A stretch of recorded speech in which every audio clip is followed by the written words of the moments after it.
महर्षि मार्कंडेय जी बोले, हे पितामह, संसार में जो गुप्त हो और जो मनुष्य की सब प्रकार से रक्षा करता हो और जो आपने किसी को आज तक बताया न हो, वह कवच मुझे बताइए। श्री ब्रह्मा जी कहने लगे, अत्यंत गुप्त व सब प्राणियों की भलाई करने वाला कवच मुझसे सुनो। प्रथम शैलपुत्री, दूसरी ब्रह्मचारिणी, तीसरी चंद्र घंटा, चौथी कुष्मांडा, पांचवी स्कंद माता, छठी कात्यायनी, सातवीं कालरात्रि, आठवीं महागौरी, नौवीं सिद्धिदात्री। यह देवी की 9 मूर्तियां हैं और यह नव दुर्गा कहलाती है। आग में जलता हुआ, रण में शत्रु से घिरा हुआ, विषम संकट में फंसा हुआ मनुष्य यदि दुर्गा के नाम का स्मरण करे तो उसको कभी भी हानि नहीं होती। रण में उसके लिए कुछ भी आपत्ति नहीं और न उसे किसी प्रकार का दुख या डर भी होता है। हे देवी, जिसने श्रद्धा पूर्वक तुम्हारा स्मरण किया है उसकी वृद्धि होती है और जो तुम्हारा चिंतन करते हैं उनकी तुम निसंदेह रक्षा करने वाली हो। चामुंडा प्रेत पर, वाराही भैंसे पर, रौद्री हाथी पर, वैष्णवी गरुड़ पर अपना आसन जमाती है। माहेश्वरी बैल पर, कौमारी मोर पर और हाथ में कमल लिए हुए विष्णु प्रिया लक्ष्मी जी कमल के समान आसन पर विराजती हैं। बैल पर बैठी हुई ईश्वरी देवी ने श्वेत रूप धारण कर रखा है और सब प्रकार के आभूषणों से विभूषित ब्राही देवी हंस पर बैठती है और इस प्रकार यह सब देवियां सब प्रकार के योगों से युक्त और अनेक प्रकार के रत्न धारण किए हुए हैं। भक्तों की रक्षा के लिए संपूर्ण देवियां रथ में बैठी तथा क्रोध में भरी हुई दिखाई देती है तथा चक्र, गदा, शक्ति, हल और मूसल, खेटक और तोमर, परशु तथा पास, भाला और त्रिशूल एवं उत्तम सारंग आदि शस्त्रों को दैत्यों के नाश के लिए और भक्तों की रक्षा करने के लिए और देवताओं के कल्याण के लिए धारण किए है। हे महारौद्रे, अत्यंत घोर पराक्रम, महान बल और महान उत्साह वाली देवी, तुमको मैं नमस्कार करती हूँ। हे देवी, तुम्हारा दर्शन दुर्लभ है तथा आप शत्रुओं के भय को बढ़ाने वाली हैं। हे जगदम्बिके, मेरी रक्षा करो। पूर्व दिशा में ऐन्द्री मेरी रक्षा करे, अग्नि कोण में अग्नि शक्ति, दक्षिण में वाराही देवी, नृत्य कोण में खड्ग धारणी देवी मेरी रक्षा करे। वारुणी पश्चिम दिशा में, वायु कोण में मृगवाहिनी, उत्तर में कौमारी और ईशान में शूल धारणी मेरी रक्षा करे। ब्रह्माणी ऊपर की ओर से मेरी रक्षा करे और वैष्णवी देवी नीचे की ओर से मेरी रक्षा करे और इसी प्रकार सब पर बैठी चामुंडा देवी दसों दिशाओं में मेरी रक्षा करे। जया देवी आगे, विजया पीछे की ओर से, अजिता बाई ओर से, अपराजिता दाहिनी ओर से मेरी रक्षा करे। उद्योतनी देवी शिखा की रक्षा करे तथा उमा सिर में स्थित होकर मेरी रक्षा करे। इसी प्रकार मस्तक में मालाधारी देवी रक्षा करे और यशस्वनी देवी मेरी बोहों का संरक्षण करे। बोहों के मध्य में त्रिनेत्रा, नथनों की यम घंटा देवी रक्षा करे। नेत्रों के मध्य में शंखनी देवी और द्वारवासिनी देवी कानों की रक्षा करे। कपोलों की कालिका देवी और कानों के मूल भाग की भगवती सांकरी रक्षा करे। सुगंधा नासिका में और चर्चिका ऊपर के होठ में, अमृत कला नीचे के होठ की सरस्वती देवी जीभ की रक्षा करे। कौमारी देवी दांतों की और चंडिका कंठ प्रदेश की रक्षा करे। चित्र घंटा गले की घंटी की और महामाया तालु की रक्षा करे। कामाक्षी ठोडी की, सर्वमंगला वाणी की रक्षा करे।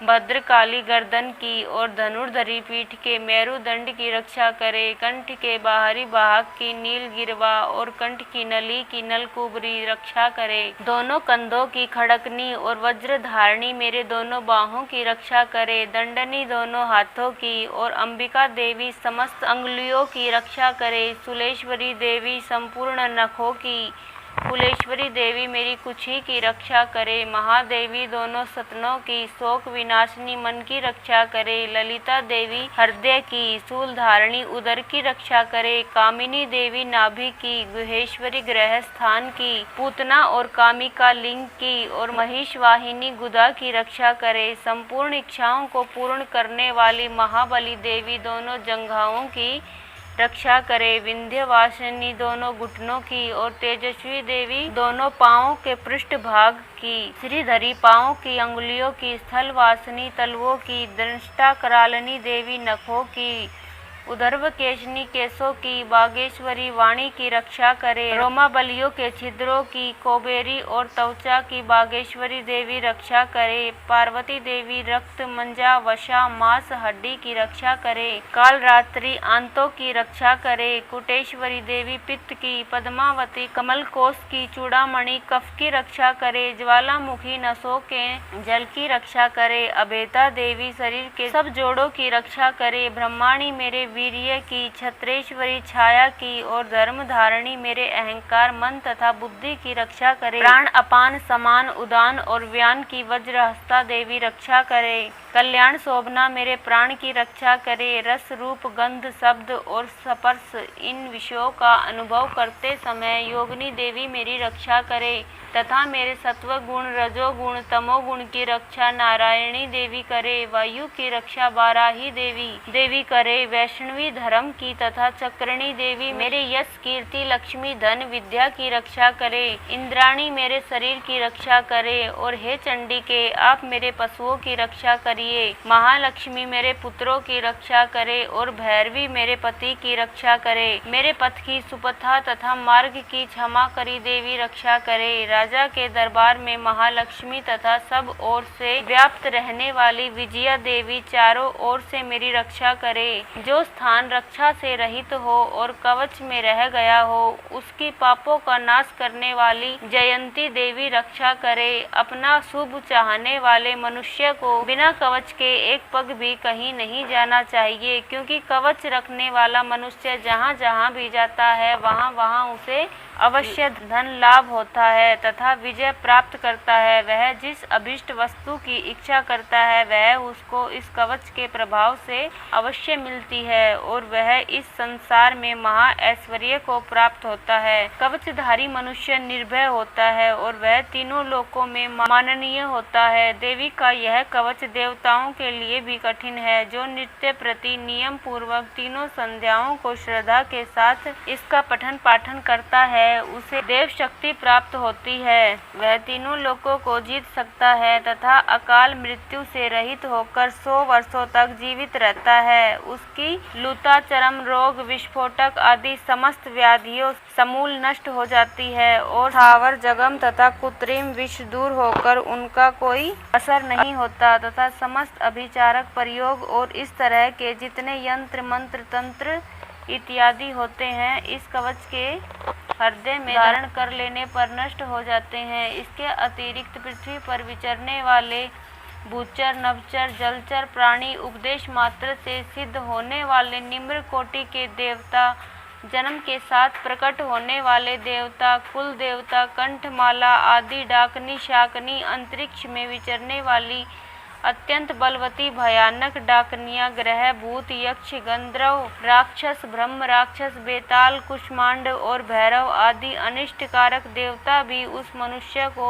जिसने कि अपने हृदय में यह कवच धारण किया हुआ है देखते ही भाग जाते हैं। इस कवच के धारण करने से मान और तेज बढ़ता है। जो मनुष्य इस कवच का पाठ करके उसके पश्चात सप्तशती चंडिका का पाठ करता है उसका यश जगत में विख्यात होता है और जब तक वन पर्वत और कानादि इस भमंडल पर स्थित है तब तक यहाँ पुत्र पौत्र आदि संतान परंपरा बनी रहती है। फिर देहांत होने पर ऐसा मनुष्य परम पद को प्राप्त होता है जो देवताओं के लिए भी कठिन है और अंत में सुंदर रूप को धारण करके भगवान शंकर के साथ आनंद करता हुआ परम मोक्ष को प्राप्त होता है। बोलो माता रानी की जय। माता रानी का अर्गला स्तोत्र जिसे पढ़ने से हमारे जीवन में सुख समृद्धि आती है और माता रानी हर संकट हरती है। तो आइए शुरू करते हैं। मार्कंडेय जी कहते हैं, जयंती मंगला काली भद्र काली कपालिनी दुर्गा क्षमा शिवा धात्री सवहा और सवधा इन नामों से प्रसिद्ध देवी तुम्हें मैं नमस्कार करता हूँ।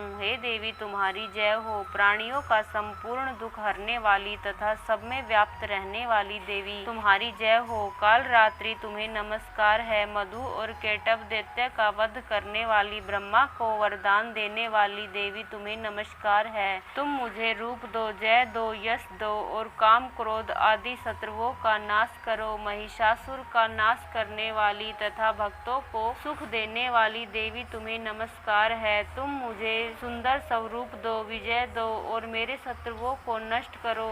हे चंडमुंड का नाश करने वाली तुम मुझे रूप दो, जय दो, यश दो और काम क्रोध आदि शत्रुओं का नाश करो। हे शुंभ निशुंभ और धुमार्छ राक्षस का मर्दन करने वाली देवी मुझको स्वरूप दो, विजय दो, यश दो और मेरे शत्रुओं का नाश करो। हे पूजित युगल चरण वाली देवी, हे संपूर्ण सौभाग्य प्रदान करने वाली देवी तुम मुझे रूप दो, यश दो, जय दो और काम क्रोध आदि शत्रुओं का नाश करो। हे देवी तुम्हारे रूप और चरित्र अमित है, तुम सब शत्रुओं का नाश करने वाली हो। मुझे रूप, जय, यश दो और काम क्रोध आदि शत्रुओं का नाश करो। पापों को दूर करने वाली चंडिके, इस संसार में जो भक्ति से तुम्हारा पूजन करते हैं उनको तुम रूप तथा विजय और यश दो तथा उनके शत्रुओं का नाश करो। रोगों का नाश करने वाली चंडिके, जो भक्ति पूर्वक तुम्हारी पूजा करते हैं उन्हें रूप दो, जय दो, यश दो और उनके काम क्रोध आदि शत्रुओं का नाश करो। हे चंडिके, इस संसार में जो भक्ति से तुम्हारी पूजा करते हैं उनको तुम रूप, विजय और यश दो तथा उनके शत्रुओं का नाश करो। हे देवी मुझे सौभाग्य दो और आरोग्य दो, परम सुख दो, रूप दो, जय दो, यश दो और मेरे काम क्रोध आदि शत्रुओं का नाश करो। हे देवी जो मुझसे बैर रखते हैं उनका नाश करो और मुझे अधिक बल प्रदान कर रूप, जय, यश दो और मेरे शत्रुओं का संहार करो। हे देवी मेरा कल्याण करो और मुझे उत्तम संपत्ति प्रदान करो। रूप, जय, यश दो और काम क्रोध आदि शत्रुओं का नाश करो। हे देवता तथा राक्षसों के मुकुट रत्नों से स्पर्श किए हुए चरणों वाली देवी, हे अंबिके मुझे स्वरूप दो, विजय तथा यश दो और मेरे शत्रुओं का नाश करो। और हे देवी अपने भक्तों को विद्वान, कीर्तिवान और लक्ष्मीवान बनाओ और उन्हें रूप दो, जय दो, यश दो और उनके शत्रुओं का नाश करो। हे प्रचंड दैत्यों के अभिमान का नाश करने वाली चंडिके, मुझे शरणागत को रूप दो, जय दो, यश दो और मेरे शत्रुओं का नाश करो। हे चार भुजाओं वाली,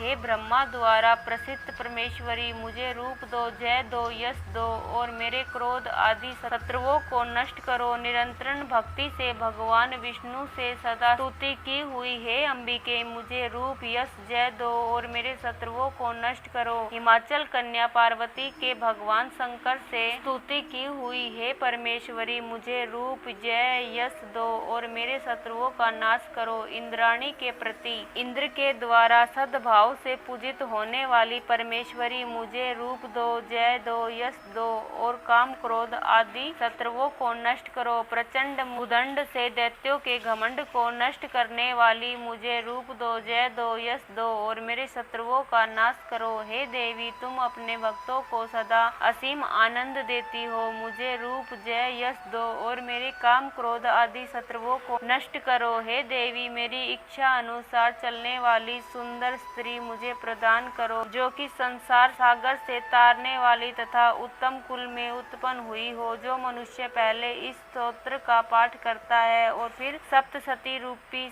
महास्तोत्र का पाठ करता है, वह सप्तशती संख्या के समान श्रेष्ठ फल को प्राप्त होता है और उसके साथ ही उसे प्रचुर धन भी प्राप्त होता है। जय हो माता रानी की। दुर्गा सप्तशती का कीलक स्तोत्रम लेके आए हैं, तो आइए शुरू करते हैं। महर्षि श्री मार्कंडेय जी बोले, निर्मल ज्ञान रूपी शरीर धारण करने वाले, देवत्री रूप दिव्य तीन नेत्र वाले, जो कल्याण प्राप्ति के हेतु हैं तथा अपने मस्तक पर अर्धचंद्र धारण करने वाले हैं, उन भगवान शंकर को नमस्कार है। जो मनुष्य इन कीलक मंत्रों को जानता है वही पुरुष कल्याण को प्राप्त करता है। जो अन्य मंत्रों को जप कर केवल सप्तशती स्तोत्र से ही देवी की स्तुति करता है, उसको इससे ही देवी की सिद्धि हो जाती है। उन्हें अपने कार्य की सिद्धि के लिए दूसरे की साधना करने की आवश्यकता नहीं रहती। बिना जप के ही उनके उच्चाटन आदि सब काम सिद्ध हो जाते हैं। लोगों के मन में शंका थी कि केवल सप्तशती की उपासना से अथवा सप्तशती को छोड़कर अन्य मंत्रों की उपासना से ही समान रूप से सब कार्य सिद्ध हो जाते हैं तथा इनमें कौन सा श्रेष्ठ साधन है। लोगों की इस शंका को ध्यान में रखकर भगवान शंकर ने अपने पास आए हुए जिज्ञासुओं को समझाया कि वह सप्तशती नामक संपूर्ण स्तोत्र ही कल्याण को देने वाला है। इसके पश्चात भगवान शंकर ने चंडिका के सप्तशती नामक स्तोत्र को गुप्त कर दिया। अतः मनुष्य इसको बड़े पुण्य से प्राप्त करता है। जो मनुष्य कृष्ण पक्ष की 14 अथवा अष्टमी को एकाग्रचित होकर देवी को अपना सर्वस्व समर्पित कर देता है और फिर उसे प्रसाद रूप में ग्रहण करता है, उस पर दुर्गा प्रसन्न होती है, अन्यथा नहीं होती। इस प्रकार सिद्धि के प्रतिबंधक रूप कीलक के द्वारा भगवान शंकर ने इस स्तोत्र को किलित कर रखा है। जो पुरुष इस सप्तशती को निष्कीलन करके नित्य पाठ करता है वह सिद्ध हो जाता है, वही देवों का पार्षद होता है और वह गंधर्व होता है। सर्वत्र विचरते रहने पर भी उस मनुष्य को इस संसार में कहीं कोई डर नहीं होता। वह आप मृत्यु के वश में नहीं पड़ता और मरकर मोक्ष की प्राप्ति हो जाती है। किंतु इस कीलक की विधि को जानकर ही सप्तशती का पाठ करना चाहिए। जो ऐसा नहीं करता वह नष्ट हो जाता है। कीलन और निष्कीलन संबंधी जानकारी के पश्चात ही यह स्तोत्र निर्दोष होता है और विद्वान पुरुष इस निर्दोष स्तोत्र का ही पाठ आरंभ करते हैं। स्त्रियों में जो कुछ सौभाग्य आदि दिखाई देता है वह सब इस पाठ की ही कृपा है। इसलिए इस कल्याणकारी स्तोत्र का सदा पाठ करना चाहिए। इस स्तोत्र का सने सने पाठ करने से ही स्वल्प फल की प्राप्ति होती है, इसलिए उच्च स्वर से ही इसका पाठ आरंभ करना चाहिए। जिस देवी के प्रसाद से ऐश्वर्य, सौभाग्य, आरोग्य, संपत्ति, शत्रुनाश तथा परम मोक्ष की प्राप्ति होती है, उस देवी की स्तुति मनुष्य को अवश्य करनी चाहिए। कीलक स्तोत्र समाप्त। दुर्गा सप्तशती का पहला अध्याय। तो आइए शुरू करते हैं। महर्षि मार्कंडेय जी बोले, सूर्य के पुत्र सार्वणी की उत्पत्ति की कथा विस्तार पूर्वक कहता हूँ, सुनो। सार्वणी महामाया की कृपा से जिस प्रकार मनवंतर के स्वामी हुए उसका हाल भी सुनो। पहले सर्वोचित नामक मनवंतर में चैत्रवंशी सुरथ नाम के एक राजा थे। सारी पृथ्वी पर उनका राज्य था। वह प्रजा को अपने पुत्र के समान मानते थे। कोला विंध्यवंशी राजा उनके शत्रु बन गए। दुष्टों को दंड देने वाले राजा सूरत की उनके साथ लड़ाई हुई। संख्या में कम होने पर राजा सूरत युद्ध में उनसे हार गए। तब वह अपने नगर में आ गए। केवल अपने देश का राज्य ही उनके पास रह गया और वह उसी देश के राजा होकर राज्य करने लगे। किंतु उनके शत्रुओं ने उन पर वहां भी आक्रमण कर दिया। उनके दुष्ट मंत्रियों ने राजा की सेना और खजाना अपने अधिकार में कर लिया। राजा सूरत अपने राज्य अधिकार को हार कर शिकार खेलने के बहाने घोड़े पर सवार होकर वहां से एक भयंकर वन की ओर चले गए। उस वन में उन्होंने महर्षि मेघा का आश्रम देखा। वहां मेधा महर्षि अपने ऋषियों तथा मुनियों से सुशोभित बैठे हुए थे। वहां कितने ही हिंसक जीव परम शांति भाव में रहते थे।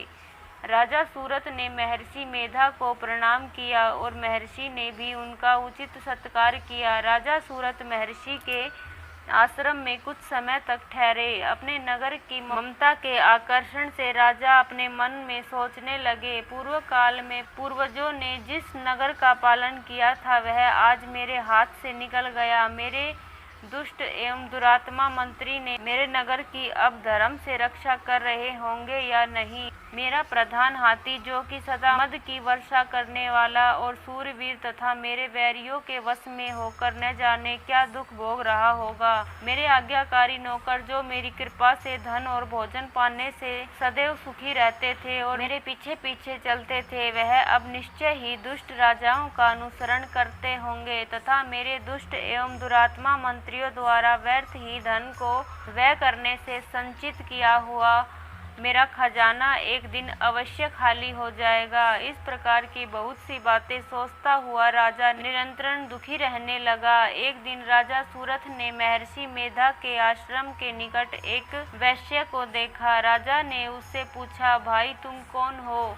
यहाँ तुम्हारे आने का क्या कारण है और तुम मुझे शोकग्रस्त अनमने से दिखाई देते हो, इसका क्या कारण है? राजा के यह नम्र वचन सुन वैश्य ने महाराज सूरत को प्रणाम करके कहा। वैश्य बोला, राजन, मेरा नाम समाधि है। मैं धनियों के कुल में उत्पन्न एक वैश्य हूँ। मेरे दुष्ट स्त्री पुत्र आदियों ने लोभ से मेरा सब धन छीन लिया और मुझे घर से निकाल दिया है। मैं इस तरह से दुखी होकर इस वन में चला आया हूँ और यहाँ रहता हूँ। मैं इस बात को भी नहीं जानता कि अब घर में इस समय सब कुशल है या नहीं। यहाँ मैं अपने परिवार का आचरण संबंधी कोई समाचार भी नहीं पा सकता कि वह घर में इस समय कुशल पूर्वक है या नहीं। मैं अपने पुत्रों के संबंध में यह भी नहीं जानता कि वह सदाचारी हैं या दुराचारी में फंसे हुए हैं। राजा बोले, जिस धन के लोभी स्त्री पुरुषों ने तुम्हें घर से निकाल दिया, फिर भी तुम्हारा चित्त उनको क्यों प्रेम करता है? वैश्य ने कहा, मेरे विषय में आपका ऐसा कहना ठीक है, किंतु मेरा मन इतना कठोर नहीं। यद्यपि उन्होंने धन के लोभ में पड़कर पितृ स्नेह को त्याग कर मुझे घर से निकाल दिया है, तो भी मेरे मन में उनके लिए कठोरता नहीं आती। हे महात्मे, मेरा मन फिर भी उनमें क्यों फंस रहा है? इस बात को जानता हुआ भी मैं नहीं जान रहा। मेरा चित्त उनके लिए दुखी है। मैं उनके लिए लंबी लंबी सांसें ले रहा हूँ। उन लोगों में प्रेम नहीं है, फिर भी ऐसे निस्नेहियों के लिए मेरा हृदय कठोर नहीं होता। महर्षि मार्कंडेय जी ने कहा, हे ब्राह्मण, इसके पश्चात महाराज सूरत और वह वैश्य दोनों महर्षि मेधा के समीप गए और उनके साथ यथा योग्य न्याय संभाषण करके दोनों ने वार्ता आरंभ की। राजा बोले, हे भगवान, मैं आपसे एक बात पूछना चाहता हूँ, जो आप कृपा करके मुझे बताइए। मेरा मन मेरे अधीन नहीं है, इसमें मैं बहुत दुखी हूँ। राज्य धनादि की चिंता अभी तक मुझे बनी हुई है और मेरी यह ममता अज्ञानियों की तरह बढ़ती ही जा रही है। और यह समाधि नामक वैश्य भी अपने घर से अपमानित होकर आया है। इसके स्वजनों ने भी इसे त्याग दिया है। स्वजनों से त्यागा हुआ भी वह उनसे हार्दिक प्रेम करता है। इस तरह हम दोनों ही दुखी हैं। महाभाग, उन लोगों के अवगुणों को देखकर भी हम दोनों के मन में उनके लिए ममता जनित आकर्षण उत्पन्न हो रहा है। ज्ञान रहते हुए भी ऐसा क्यों है? अज्ञानी मनुष्यों की तरह हम दोनों में यह मूर्खता क्यों है? महर्षि मेधा ने कहा, विषम मार्ग का ज्ञान सब जंतुओं को है। सबों के लिए विषम पृथक पृथक होते हैं। कुछ प्राणी दिन में नहीं दिखते और कुछ रात को, परंतु कोई जीव ऐसे हैं जो दिन तथा रात दोनों में देख सकते हैं। यह सत्य है कि मनुष्यों में ज्ञान प्रधान है, किंतु केवल मनुष्य ही ज्ञानी नहीं होता। पशु पक्षी आदि भी ज्ञान रखते हैं। जैसे यह पशु पक्षी ज्ञानी है, वैसे ही मनुष्य का ज्ञान है, और जो ज्ञान मनुष्य में है वैसे ही पशु पक्षियों में है, तथा अन्य बातें भी दोनों में एक जैसी पाई जाती हैं।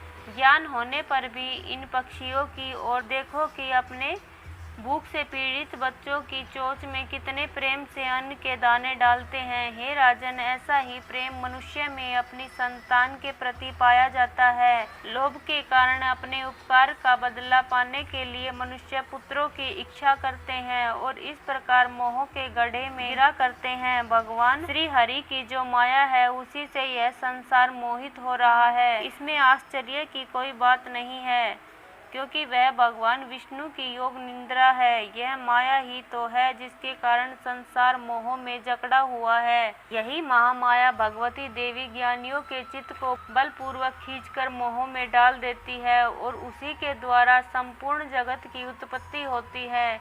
यही भगवती देवी प्रसन्न होकर मनुष्य को मुक्ति प्रदान करती है। यही संसार के बंधन का कारण है तथा संपूर्ण इंद्रियों की भी स्वामिनी है। महाराज सूरत ने पूछा, भगवान यह देवी कौन सी है जिसको आप महामाया कहते हैं? हे ब्राह्मण, वह कैसे उत्पन्न हुई और उसका कार्य क्या है? उसके चरित्र कौन कौन से हैं? प्रभु, उसका जैसा स्वरूप हो वह सब ही कृपा पूर्वक मुझसे कहिए, मैं आपसे सुनना चाहता हूँ। महर्षि मेधा बोले, राजन, वह देवी तो नित्य स्वरूपा है जिसके द्वारा यह संसार रचा गया है। तब भी उसकी उत्पत्ति अनेक प्रकार से होती है, वह सब आप मुझसे सुनो। वह देवताओं का कार्य सिद्ध करने के लिए प्रकट होती है, उस समय वह उत्पन्न हुई कहलाती है। संसार को जलमय करके जब भगवान विष्णु योग निद्रा का आश्रय लेकर शेष सैया पर सो रहे थे, तब मधुकेटभ नाम के 2 असुर उनके कानों में मैल से प्रकट हुए और वह श्री ब्रह्मा जी को मारने के लिए तैयार हो गए। श्री ब्रह्मा जी ने जब उन दोनों को अपनी ओर आते देखा और यह भी देखा कि भगवान विष्णु योग निद्रा का आश्रय लेकर सो रहे हैं, तो वह उस समय श्री भगवान के जगाने के लिए उनके नेत्रों में निवास करने वाली योग निद्रा की स्तुति करने लगे।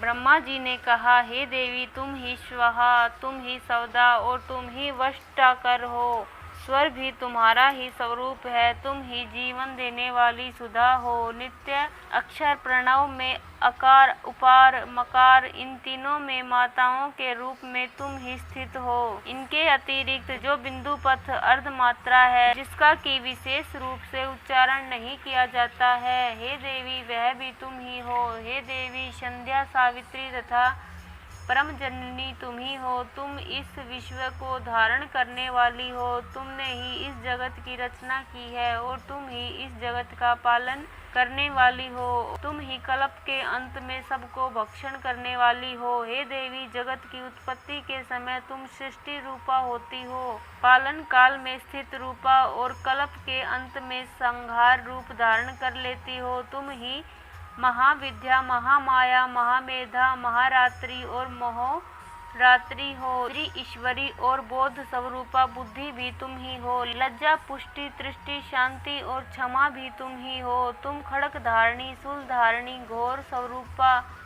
घोर रूपा, गदा, चक्र, शंख और धनुष के धारण करने वाली हो। बाण, भुषंडी और परिघ, यह भी तुम्हारे ही अस्त्र हैं। तुम सौम्य और सौम्यतर हो। यही नहीं बल्कि जितनी भी सौम्य तथा सुंदर वस्तुएं इस संसार में हैं, उन सब से बढ़कर सुंदर तुम हो और अपर सबसे पर रहने वाली सुंदर तुम ही हो। हे स्वरूप देवी, जो भी सत असत पदार्थ है, उनमें जो शक्ति है वह तुम ही हो। ऐसी अवस्था में भला तुम्हारी स्तुति कौन कर सकता है? इस संसार की सृष्टि, पालन और संहार करने वाली जो भगवान है, उनको भी जब तुमने निद्रा के वशीभूत कर दिया है, तो फिर तुम्हारी स्तुति कौन कर सकता है? मुझे भगवान विष्णु तथा भगवान शंकर को शरीर धारण कराने वाली तुम ही हो। तुम्हारी स्तुति करने की शक्ति किसमें है? हे देवी, तुम तो अपने इन उदार प्रभावों के कारण ही प्रसन्नीय हो।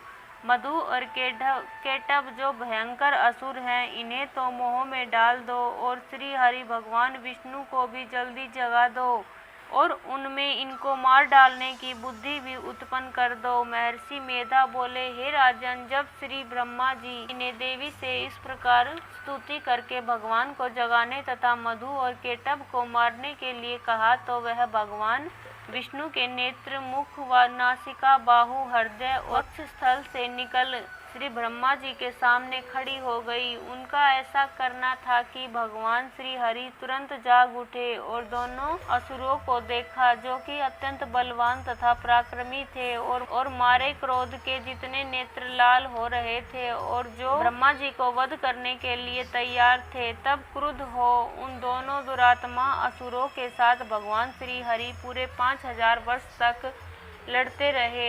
एक तो वह अत्यंत बलवान तथा पराक्रमी थे, दूसरे महामाया ने भी उन्हें मोह में डाल रखा था। अतः वह भी भगवान से कहने लगे, हम दोनों तुम्हारी वीरता से अत्यंत प्रसन्न हैं। तुम हमसे कोई वर मांगो। भगवान ने कहा, यदि तुम मुझ पर प्रसन्न हो तो अब तुम मेरे हाथों से मर जाओ। बस इतना सा ही वर मैं तुमसे मांगता हूँ, यहाँ दूसरे वर में क्या प्रयोजन है। महर्षि मेधा बोले, इस तरह से जब वह धोखे में आ गए और अपने चारों ओर जल ही जल देखा तो भगवान श्री हरि से कहने लगे, जहाँ पर जल न हो, सूखी जमीन हो, उसी जगह हमारा वध कीजिए। महर्षि मेधा कहते हैं, तथास्तु कहकर भगवान श्री हरि ने उन दोनों को अपनी जांघ पर लिटाकर उन दोनों के शरीर काट डाले। इस तरह से यह देवी श्री ब्रह्मा जी के स्तुति करने पर प्रकट हुई थी। अब तुमसे उनके प्रभाव का वर्णन करता हूँ, सो सुनो। तो दोस्तों, ये था दुर्गा सप्तशती का प्रथम अध्याय, दुर्गा सप्तशती का दूसरा और तीसरा अध्याय। तो आइए शुरू करते हैं। देवताओं के तेज से देवी का भार्दुभाव और महिषासुर की सेना का वध। महर्षि मेधा बोले, प्राचीन काल में देवताओं और असुरों में पूरे 100 वर्षों तक घोर युद्ध हुआ था। उनमें असुरों का स्वामी महिषासुर था और देवराज इंद्र देवताओं के नायक थे। इस युद्ध में देवताओं की सेना परास्त हो गई थी और इस प्रकार संपूर्ण देवताओं को जीत महिषासुर इंद्र बन बैठा था। युद्ध के पश्चात हारे हुए देवता प्रजापति श्री ब्रह्मा को साथ लेकर उस स्थान पर पहुँचे जहाँ पर कि भगवान शंकर विराजमान थे। देवताओं ने अपनी हार का सारा वृत्तांत भगवान श्री विष्णु और शंकर जी से कह सुनाया। वह कहने लगे, हे प्रभु, महिषासुर सूर्य, इंद्र, अग्नि, वायु, चंद्रमा, यम, वरुण तथा अन्य देवताओं के सब अधिकार छीनकर सबका अधिष्ठाता स्वयं बन बैठा। उसने समस्त देवताओं को स्वर्ग से निकाल दिया। वह मनुष्यों की तरह पृथ्वी पर विचर रहे हैं। दैत्यों की सारी करतूत हमने आपको सुना दी है और आपकी शरण में इसलिए आए हैं कि आप उनके वध का कोई उपाय सोचे। देवताओं की बात सुनकर भगवान विष्णु और शंकर जी को दैत्यों पर बड़ा गुस्सा आया। उनकी भौहें तन गई और आंखें लाल हो गई। गुस्से में भरे हुए भगवान विष्णु के मुख से बड़ा भारी तेज निकला और उसी प्रकार का तेज भगवान शंकर, ब्रह्मा और इंद्र आदि दूसरे देवताओं के मुख से प्रकट हुआ। फिर वह सारा तेज एक में मिल गया और तेज का पुंज वह ऐसे दिखता था जैसे कि राजवल्यमान पर्वत हो। देवताओं ने देखा कि उस पर्वत की ज्वाला चारों ओर फैली हुई थी और देवताओं के शरीर से प्रकट हुए तेज की किसी अन्य तेज से तुलना नहीं हो सकती थी। एक स्थान पर इकट्ठा होने पर वह तेज एक देवी के रूप में परिवर्तित हो गया और अपने प्रकाश से तीनों लोकों में व्याप्त जान पड़ा। वह भगवान शंकर का तेज था। उससे देवी का मुख प्रकट हुआ। यमराज के तेज से उसके सिर के बाल बने। भगवान विष्णु के तेज से उसकी भुजाएं बनी। चंद्रमा का तेज से दोनों स्तन और इंद्र के तेज से जंघा और पिंडली तथा पृथ्वी के तेज से नितंब भाग बना। ब्रह्मा के तेज से दोनों चरण और सूर्य के तेज से उनकी अंगुलियां पैदा हुई और वसुओं के तेज से हाथों की अंगुलियां एवं कुबेर के तेज से नासिका बनी। प्रजापति के तेज से उसके दांत और अग्नि के तेज से उनके नेत्र बने। संध्या के तेज से उसकी भौहें और वायु के तेज से उसके कान प्रकट हुए थे। इस प्रकार उस देवी का भार्दुभाव हुआ था। महिषासुर से पराजित देवता उस देवी को देखकर अत्यंत प्रसन्न हुए। भगवान शंकर ने अपने त्रिशूल में से एक त्रिशूल निकालकर उस देवी को दिया और भगवान विष्णु ने अपने चक्र में से एक चक्र निकालकर उस देवी को दिया। वरुण ने देवी को शंख भेंट दिया। अग्नि ने इसे शक्ति दी। वायु ने उसे धनुष और बाण दिए। सहस्त्र नेत्रों वाले श्री देवराज इंद्र ने उसे अपने वज्र से उत्पन्न करके वज्र दिया और ऐरावत हाथी का एक घंटा उतारकर देवी को भेंट किया। यमराज ने उसे काल दंड में लेकर एक दंड दिया। वरुण ने उसे पास दिया। प्रजापति ने स्फटिक की माला दी और ब्रह्मा जी ने उसे कमंडलू दिया। सूर्य ने देवी के समस्त रोमों में अपनी किरणों का तेज भर दिया। काल ने उसे चमकती हुई ढाल और तलवार दी तथा उज्ज्वल हार और दिव्य वस्त्र उसे भेंट किए और इनके साथ ही उसने दिव्य चूड़ामणि दी। 2 कुंडल कर्ण उज्ज्वल अर्धचंद्र बोहों के लिए बाजूबंद, चरणों के लिए नुपुर, गले के लिए सुंदर हसली और अंगुलियों के लिए रत्नों की बनी हुई अंगूठियां उसे दी। विश्वकर्मा ने उनको फरसा दिया और उसके साथ ही कई प्रकार के अस्त्र और अभेद कवच दिए और इसके अतिरिक्त उसने उसे कभी न कुम्हलाने वाले सुंदर कमलों की मालाएं भेंट की। समुद्र ने सुंदर कमल का फूल भेंट किया।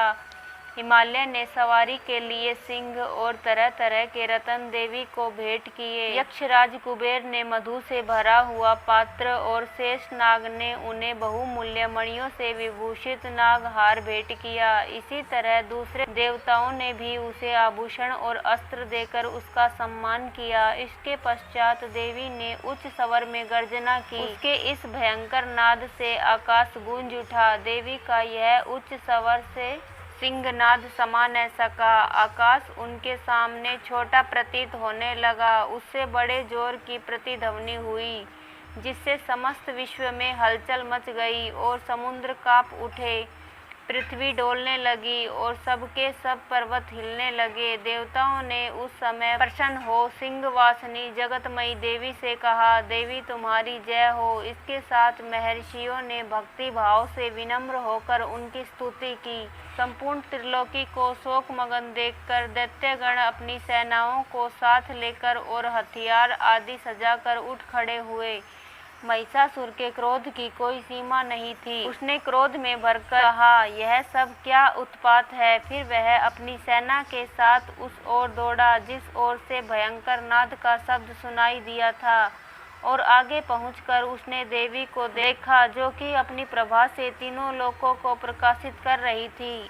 उसके चरणों के भार से पृथ्वी दबी जा रही थी। माथे के मुकुट से आकाश में एक रेखा सी बन रही थी और उसके धनुष की टंकोर से सब लोग क्षुब्ध हो रहे थे। देवी अपने सहस्त्रों भुजाओं को संपूर्ण दिशाओं में फैलाए खड़ी थी। इसके पश्चात उनका दैत्यों के साथ युद्ध छिड़ गया और कई प्रकार के अस्त्र शस्त्रों से सब की सब दिशाएं उद्भासित होने लगी। महिषासुर की सेना का सेनापति चिक्षुर नामक एक महान असुर था। वह आगे बढ़कर देवी के साथ युद्ध करने लगा और दूसरे दैत्यों की चतुर्गणी सेना साथ लेकर चामर भी लड़ने लगा और 60,000 महारथियों को साथ लेकर उदग्र नामक महादैत्य आकर युद्ध करने लगा और महाहनु नामक असुर 1 करोड़ रथियों को साथ लेकर असीलोमा नामक असुर 5 करोड़ सैनिकों को साथ लेकर युद्ध करने लगा। वास्कल नामक असुर 60 लाख असुरों के साथ युद्ध में आ डटा। डिडाल नामक असुर 1 करोड़ रथियों सहित लड़ने को तैयार था। इन सब के अतिरिक्त और भी हजारों असुर हाथी और घोड़ा साथ लेकर लड़ने लगे और इन सब के पश्चात महिषासुर करोड़ों रथों, हाथियों और घोड़ों सहित वहां आकर देवी के साथ लड़ने लगा। सभी असुर तोमर, बिंदीपाल, शक्ति, मुशल, खड़कों, फरसों, पटियों के साथ रणभूमि में देवी के साथ युद्ध करने लगे। कई शक्तियां फेंकने लगे और कई अन्य शस्त्र आदि। इसके पश्चात सबके सब दैत्य अपनी तलवारें हाथों में लेकर देवी की ओर दौड़े और उसे मार डालने का उद्योग करने लगे, मगर देवी ने क्रोध में भरकर खेल ही खेल में उनके सब अस्त्रों शस्त्रों को काट दिया। इसके पश्चात ऋषियों और देवताओं ने देवी की स्तुति आरंभ कर दी और वह प्रसन्न होकर असुरों के शरीरों पर अस्त्र शस्त्रों की वर्षा करती रही। देवी का वाहन भी क्रोध में भरकर दैत्य सेना में इस प्रकार विचरने लगा जैसे कि वन में दावानल फैल रहा हो। युद्ध करती हुई देवी ने क्रोध में भर जितने श्वासों को छोड़ा वह तुरंत ही सैकड़ों हजारों गणों के रूप में परिवर्तित हो गए। फरसे, बिंदीपाल, खड़क तथा पाटिस इत्यादि शस्त्रों के साथ दैत्यों से युद्ध करने लगे। देवी की शक्ति से बढ़े हुए वह गण दैत्यों का नाश करते हुए ढोल, शंख व मृदंग आदि बजा रहे थे। तदंतर देवी ने त्रिशूल, गदा, शक्ति, खड़क इत्यादि से सहस्त्रों असुरों को मार डाला। कितनों को घंटों की भयंकर आवाज से ही यमलोक पहुंचा दिया। कितने ही असुरों को उसने पास में बांधकर पृथ्वी पर धर घसीटा, कितनों को अपनी तलवार से टुकड़े टुकड़े कर दिए और गदा की चोट से धरती पर सुला दिया। कई दैत्य मूसल की मार से घायल होकर रक्त वमन करने लगे और कई सूल से छाती फट जाने के कारण पृथ्वी पर लेट गए और कितनों की बाण वर्षा से कमर टूट गई। देवताओं को पीड़ा देने वाले दैत्य कट कट कर मरने लगे। कितनों की बाहें अलग हो गई, कितनों की गिरवाएं कट गई, कितनों के सिर कटकर दूर भूमि पर लुढ़क गए, कितनों के शरीर बीच में से कट गए और कितनों की जंघाएं कट गई और वह पृथ्वी पर गिर पड़े। कितने ही सिरों व पैरों के कटने पर भी भूमि पर से उठ खड़े हुए और शस्त्र हाथ में लेकर देवी से लड़ने लगे और कई दैत्यगण भूमि में बाजों की ध्वनि के साथ नाच रहे थे। कई असुर जिनके सिर कट चुके थे बिना सिर के धड़ से ही हाथ में अस्त्र लिए लड़ रहे थे। दैत्य रह रहकर ठहरो ठहरो कहते हुए देवी को युद्ध के लिए ललकार रहे थे। जहाँ पर वह घोर संग्राम हुआ था वहाँ की भूमि रथ आदि घोड़े और असुरों की लाशों से भर गई थी और असुर सेना के बीच में रक्तपात होने के कारण रुधिर की नदियाँ बह रही थी और इस तरह देवी ने असुरों की विशाल सेना को क्षण भर में इस तरह से नष्ट कर डाला जैसे तृणकाष्ठ के बड़े समूह को अग्नि नष्ट कर डालती है। और देवी का सिंह भी गर्दन के बालों को हिलाता हुआ और बड़ा शब्द करता हुआ असुरों के शरीर से मानो उनके प्राणों को ढूंढ रहा था। वहाँ देवी के गणों ने जब दैत्यों के साथ युद्ध किया तो देवताओं ने प्रसन्न होकर आकाश से उन पर पुष्प वर्षा की। दूसरा अध्याय समाप्त हुआ। दुर्गा सप्तशती का तीसरा अध्याय। सेनापतियों सहित महिषासुर का वध। तीसरा अध्याय।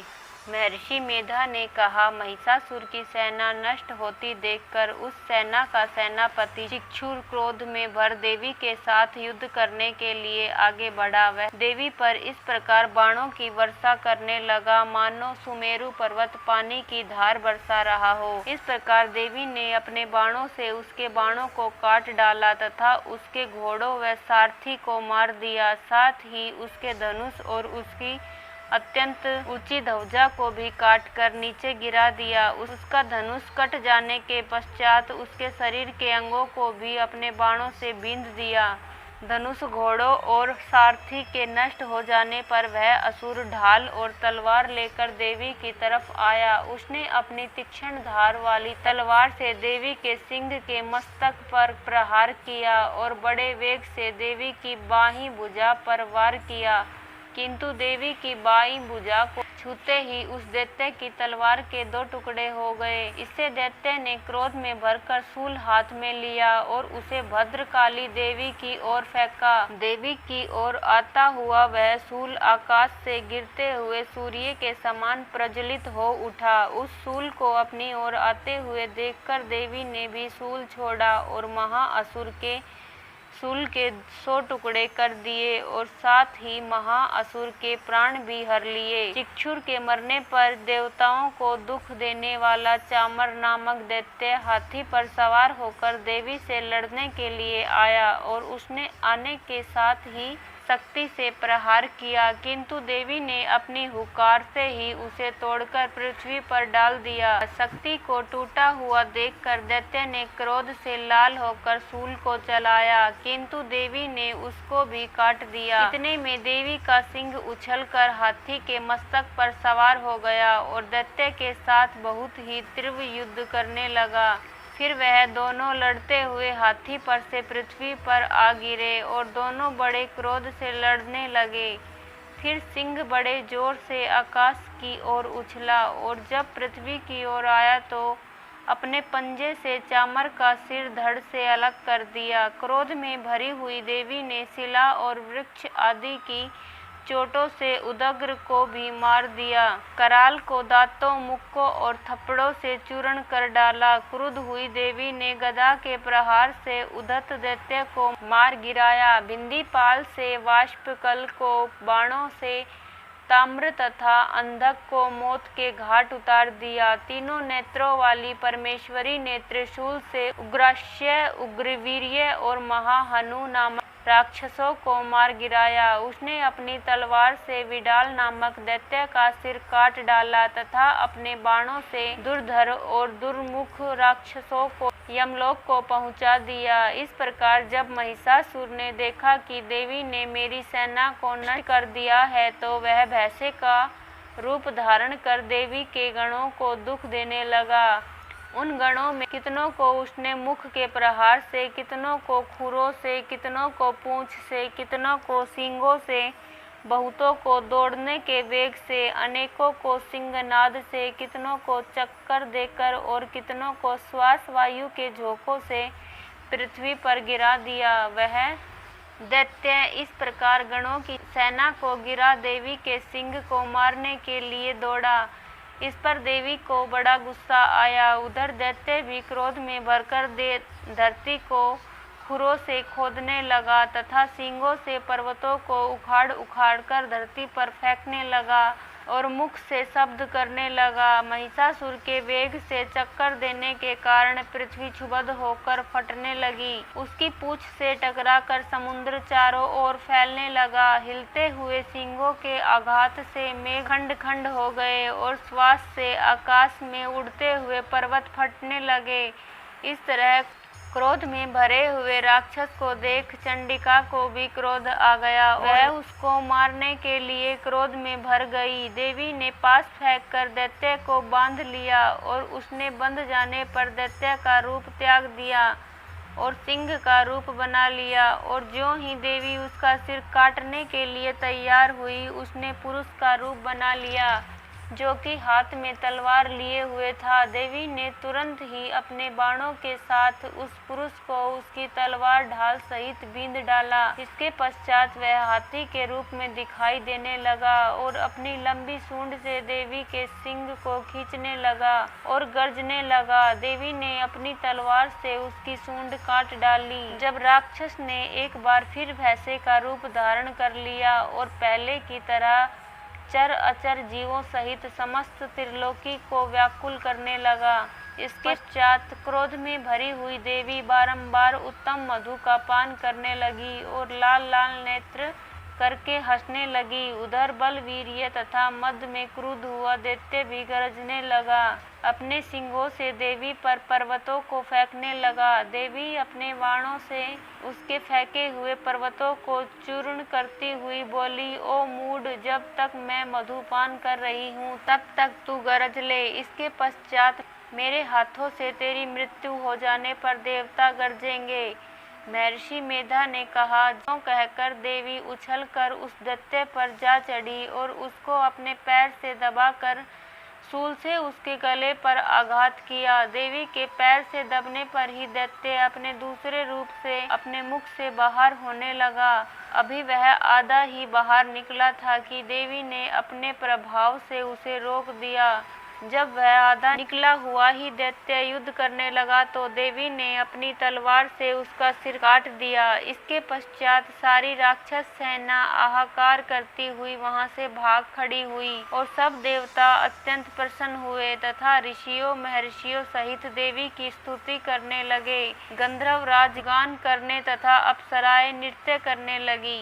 जय माता रानी की। दुर्गा सप्तशती का चौथा अध्याय। महर्षि मेधा बोले, देवी ने जब पराक्रमी दुरात्मा महिषासुर को मार गिराया और असुरों की सेना को मार दिया, तब इंद्र आदि समस्त देवता अपने सिर तथा शरीर को झुकाकर भगवती की स्तुति करने लगे। जिस देवी ने अपनी शक्ति से यह जगत व्याप्त किया है और जो संपूर्ण देवताओं तथा महर्षियों की पूजनीय है, उस अंबिका को हम भक्ति पूर्वक नमस्कार करते हैं। वह हम सब का कल्याण करे। जिस अतुल प्रभाव और बल का वर्णन भगवान विष्णु, शंकर और ब्रह्मा जी भी नहीं कर सकते, वही चंडिका देवी इस संपूर्ण जगत का पालन करे और अशुभ भय का नाश करे। पुण्य आत्माओं के घरों में तुम स्वयं लक्ष्मी रूप हो और पापियों के घरों में तुम अलक्ष्मी रूप हो और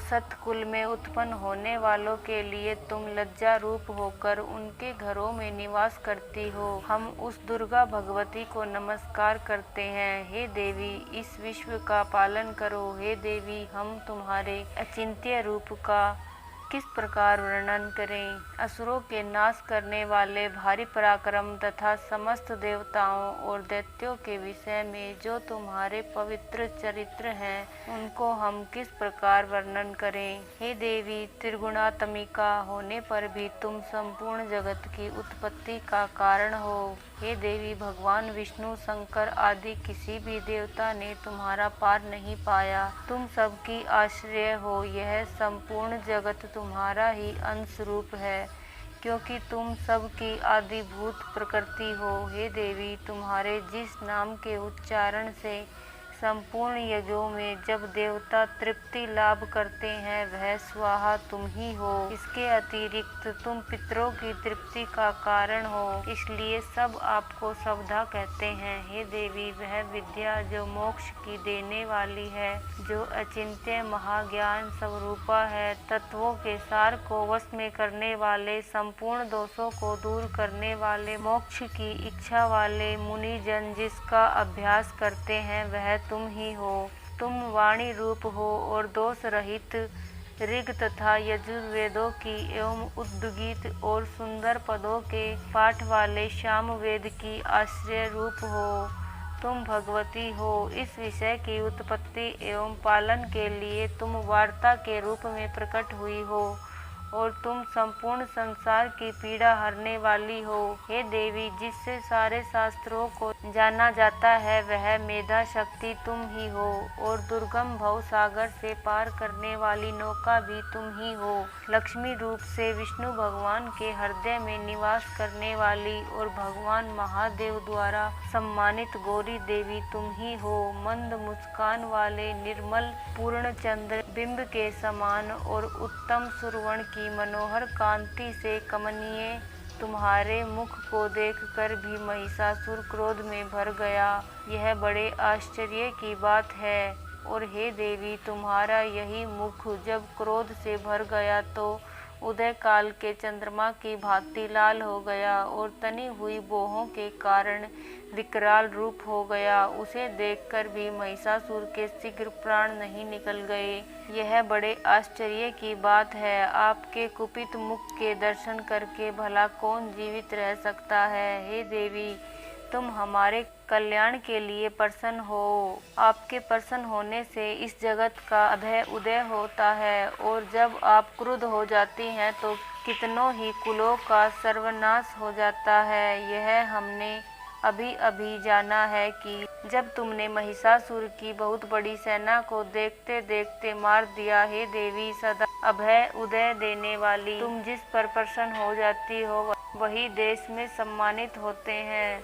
उनके धन यश की वृद्धि होती है, उनका धर्म कभी शिथिल नहीं होता है और उनके यहाँ अधिक पुत्र पुत्रियाँ और नौकर होते हैं। हे देवी, तुम्हारी कृपा से ही धर्मात्मा पुरुष प्रतिदिन श्रद्धा पूर्वक यज्ञ करता है और धर्मानुकूल आचरण करता है और इसके प्रभाव से स्वर्गलोक में जाता है, क्योंकि तुम तीनों लोकों में मनवांछित फल देने वाली हो। हे माँ दुर्गे, तुम स्मरण करने पर संपूर्ण जीवों के भय नष्ट कर देती हो और स्थिर चित्त वालों के द्वारा चिंतन करने पर उन्हें और अत्यंत मंगल देती हो। हे दारिद्र मुख नाशनी देवी, तुम्हारे सिवा दूसरा कौन है। तुम्हारा चित्त सदा दूसरों के उपकार में लगा रहता है। हे देवी, तुम शत्रुओं को इसलिए मारती हो कि उनके मारने से दूसरों को सुख मिलता है। वह चाहे नरक में जाने के लिए चिरकाल तक पाप करते रहे हो, किंतु तुम्हारे साथ युद्ध करके सीधे स्वर्ग को जाते हैं, इसलिए तुम उनका वध करती हो। हे देवी, क्या तुम दृष्टिपात मात्र से समस्त असुरों को भस्म नहीं कर सकती? अवश्य ही कर सकती हो, किंतु तुम्हारा शत्रुओं को शस्त्रों के द्वारा मारना इसलिए है कि शत्रु शत्रुओं के द्वारा मरकर वे स्वर्ग को जाएं। इस तरह से हे देवी उन शत्रुओं के प्रति भी तुम्हारा विचार उत्तम है। हे देवी तुम्हारे उग्र खड्ग की चमक से और त्रिशूल की नोक की कांति की किरणों से असुरों की आंखें फूट नहीं गई। उसका कारण यह था कि वह किरणों से शोभायान तुम्हारे चंद्रमा के समान आनंद प्रदान करने वाले सुंदर मुख को देख रहे थे। हे देवी तुम्हारा शील बुरे वृतांत को दूर करने वाला है और सबसे अधिक तुम्हारा रूप है, जो न तो कभी चिंतन में आ सकता है और न जिसकी दूसरों से कभी तुलना ही हो सकती है। तुम्हारा बल व पराक्रम शत्रुओं का नाश करने वाला है। इस तरह तुमने शत्रुओं पर भी दया प्रकट की है। हे देवी तुम्हारे बल की किसके साथ बराबरी की जा सकती है तथा शत्रुओं को भय देने वाला इतना सुंदर रूप भी और किसका है। हृदय में कृपा और युद्ध में निष्ठुरता, यह दोनों बातें तीनों लोकों में केवल तुम ही में देखने में आई है। हे माता युद्ध भूमि में शत्रुओं को मारकर तुमने उन्हें स्वर्गलोक में पहुंचाया है। इस तरह तीनों लोकों की तुमने रक्षा की है तथा उन उन्मत्त असुरों से जो हमें भय था उनको भी तुमने दूर किया है। तुमको हमारा नमस्कार है। हे देवी तुम शूल तथा खड्ग से हमारी रक्षा करो तथा घंटे की ध्वनि और धनुष की टंकोर से भी हमारी रक्षा करो। हे चंडिके आप अपने शूल को घुमाकर पूर्व पश्चिम उत्तर तथा दक्षिण दिशा में हमारी रक्षा करो। तीनों लोकों में जो तुम्हारे सौम्य रूप हैं तथा घोर रूप हैं उनसे हमारी रक्षा करो तथा इस पृथ्वी की रक्षा करो। हे अंबिके आपके कर पल्लवों में जो खड्ग शूल और गदा आदि अस्त्र शोभा पा रहे हैं उनसे हमारी रक्षा करो। महर्षि बोले कि इस प्रकार जब सब देवताओं ने जगत माता भवानी की स्तुति की और नंदवन में पुष्पों तथा गंध अनुलेपनों द्वारा उनका पूजन किया और फिर सबने मिलकर जब सुगंधित व दिव्य धूपों द्वारा उनको सुगंधित निवेदन की, तब देवी ने प्रसन्न होकर कहा, हे देवताओं तुम सब मुझसे मनवांछित वर मांगो। देवता बोले, हे भगवती तुमने हमारा सब कुछ कार्य कर दिया, अब हमारे लिए कुछ भी मांगना बाकी नहीं रहा, क्योंकि तुमने हमारे शत्रु महिषासुर को मार डाला है। हे महेश्वरी तुम इस पर भी यदि हमें कोई वर देना चाहती हो तो बस इतना वर दो कि जब जब हम आपका स्मरण करें तब तब आप हमारी विपत्तियों को हरण करने के लिए हमें दर्शन दिया करो। हे अंबिके जो कोई भी तुम्हारी स्तुति करे तुम उसको वित्त समृद्धि और वैभव देने के साथ ही उनके धन और स्त्री आदि संपत्ति बढ़ावे और सदा हम पर प्रसन्न रहे। महर्षि बोले, हे राजन देवताओं ने जब जगत के लिए तथा अपने लिए इस प्रकार प्रसन्न किया तो बस तथास्तु कहकर देवी अंतर ध्यान हो गई। हे भूप जिस प्रकार तीनों लोकों का हित चाहने वाली वह भगवती देवताओं के शरीर से उत्पन्न हुई थी वह सारा वृत्तांत मैंने तुमसे कह दिया है और इसके पश्चात दुष्ट असुरों तथा शुंभ निशुंभ का वध करने और सब लोकों की रक्षा करने के लिए जिस प्रकार गौरी देवी के शरीर से उत्पन्न हुई थी वह सारा वृत्तांत मैं यथावत वर्णन करता हूँ। दुर्गा सप्तशती का 5वां अध्याय, देवताओं द्वारा देवी की स्तुति। तो आइए शुरू करते हैं। महर्षि मेधा ने कहा, पूर्व काल में शुंभ निशुंभ नामक असुरों ने अपने बल के मद से इंद्र का त्रिलोकी का राज्य और यज्ञों के भाग छीन लिए और वह दोनों इसी प्रकार सूर्य चंद्रमा धर्मराज और वरुण के अधिकार भी छीनकर स्वयं ही उनका उपयोग करने लगे। वायु और अग्नि का कार्य भी वही करने लगे और इसके पश्चात उन्होंने जिन देवताओं का राज्य छीना था उनको अपने अपने स्थान से निकाल दिया। इस तरह से अधिकार छीने हुए तथा दैत्यों द्वारा निकाले हुए देवता अपराजिता देवी का स्मरण करने लगे कि देवी ने हमको वर दिया था कि मैं तुम्हारी संपूर्ण विपत्तियों को नष्ट करके रक्षा करूंगी। ऐसा विचार कर सब देवता हिमालय पर गए और भगवती विष्णु माया की स्तुति करने लगे। देवताओं ने कहा, देवी को नमस्कार है, शिव को नमस्कार है, प्रकृति और भद्रा को नमस्कार है। हम लोग रौद्रा, नित्या और गौरी को नमस्कार करते हैं। ज्योतिष नामयी चंद्र रूपिणी व सुख रूपा देवी को निरंतर नमस्कार है। शरणागतों का कल्याण करने वाली वृद्धि और सिद्धि रूपा देवी को हम बार बार नमस्कार करते हैं। और नेत्रती राजाओं की लक्ष्मी तथा सर्वाणी को नमस्कार है। दुर्गा को दुर्ग स्थलों को पार करने वाली दुर्गपारा को सारा सर्वकारिणी ख्याति कृष्ण और धूम्र देवी को सदैव नमस्कार है। अत्यंत सौम्य तथा रौद्र रूपा को हम नमस्कार करते हैं। उन्हें हमारा बारंबार प्रणाम है। जगत की आधार भूत कृति देवी को बार बार नमस्कार करते हैं। जिस देवी को प्राणी मात्र विष्णु माया कहते हैं उसको नमस्कार है, उसको नमस्कार है, उसको नमस्कार है। जो देवी संपूर्ण प्राणियों में चेतना कहलाती है उसको नमस्कार है, उसको नमस्कार है।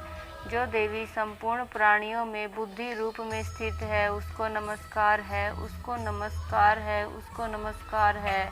जो देवी सब प्राणियों में निंद्रा रूप में विराजमान है उसको नमस्कार है, उसको नमस्कार है, उसको नमस्कार है। जो देवी संपूर्ण प्राणियों में क्षुधा रूप में विराजमान है उसको नमस्कार है, उसको नमस्कार है, उसको नमस्कार है। जो देवी संपूर्ण प्राणियों में छाया रूप में स्थित है उसको नमस्कार है, उसको नमस्कार है, उसको नमस्कार है। जो देवी सब प्राणियों में शक्ति रूप में स्थित है उसको नमस्कार है, उसको नमस्कार है, उसको नमस्कार है।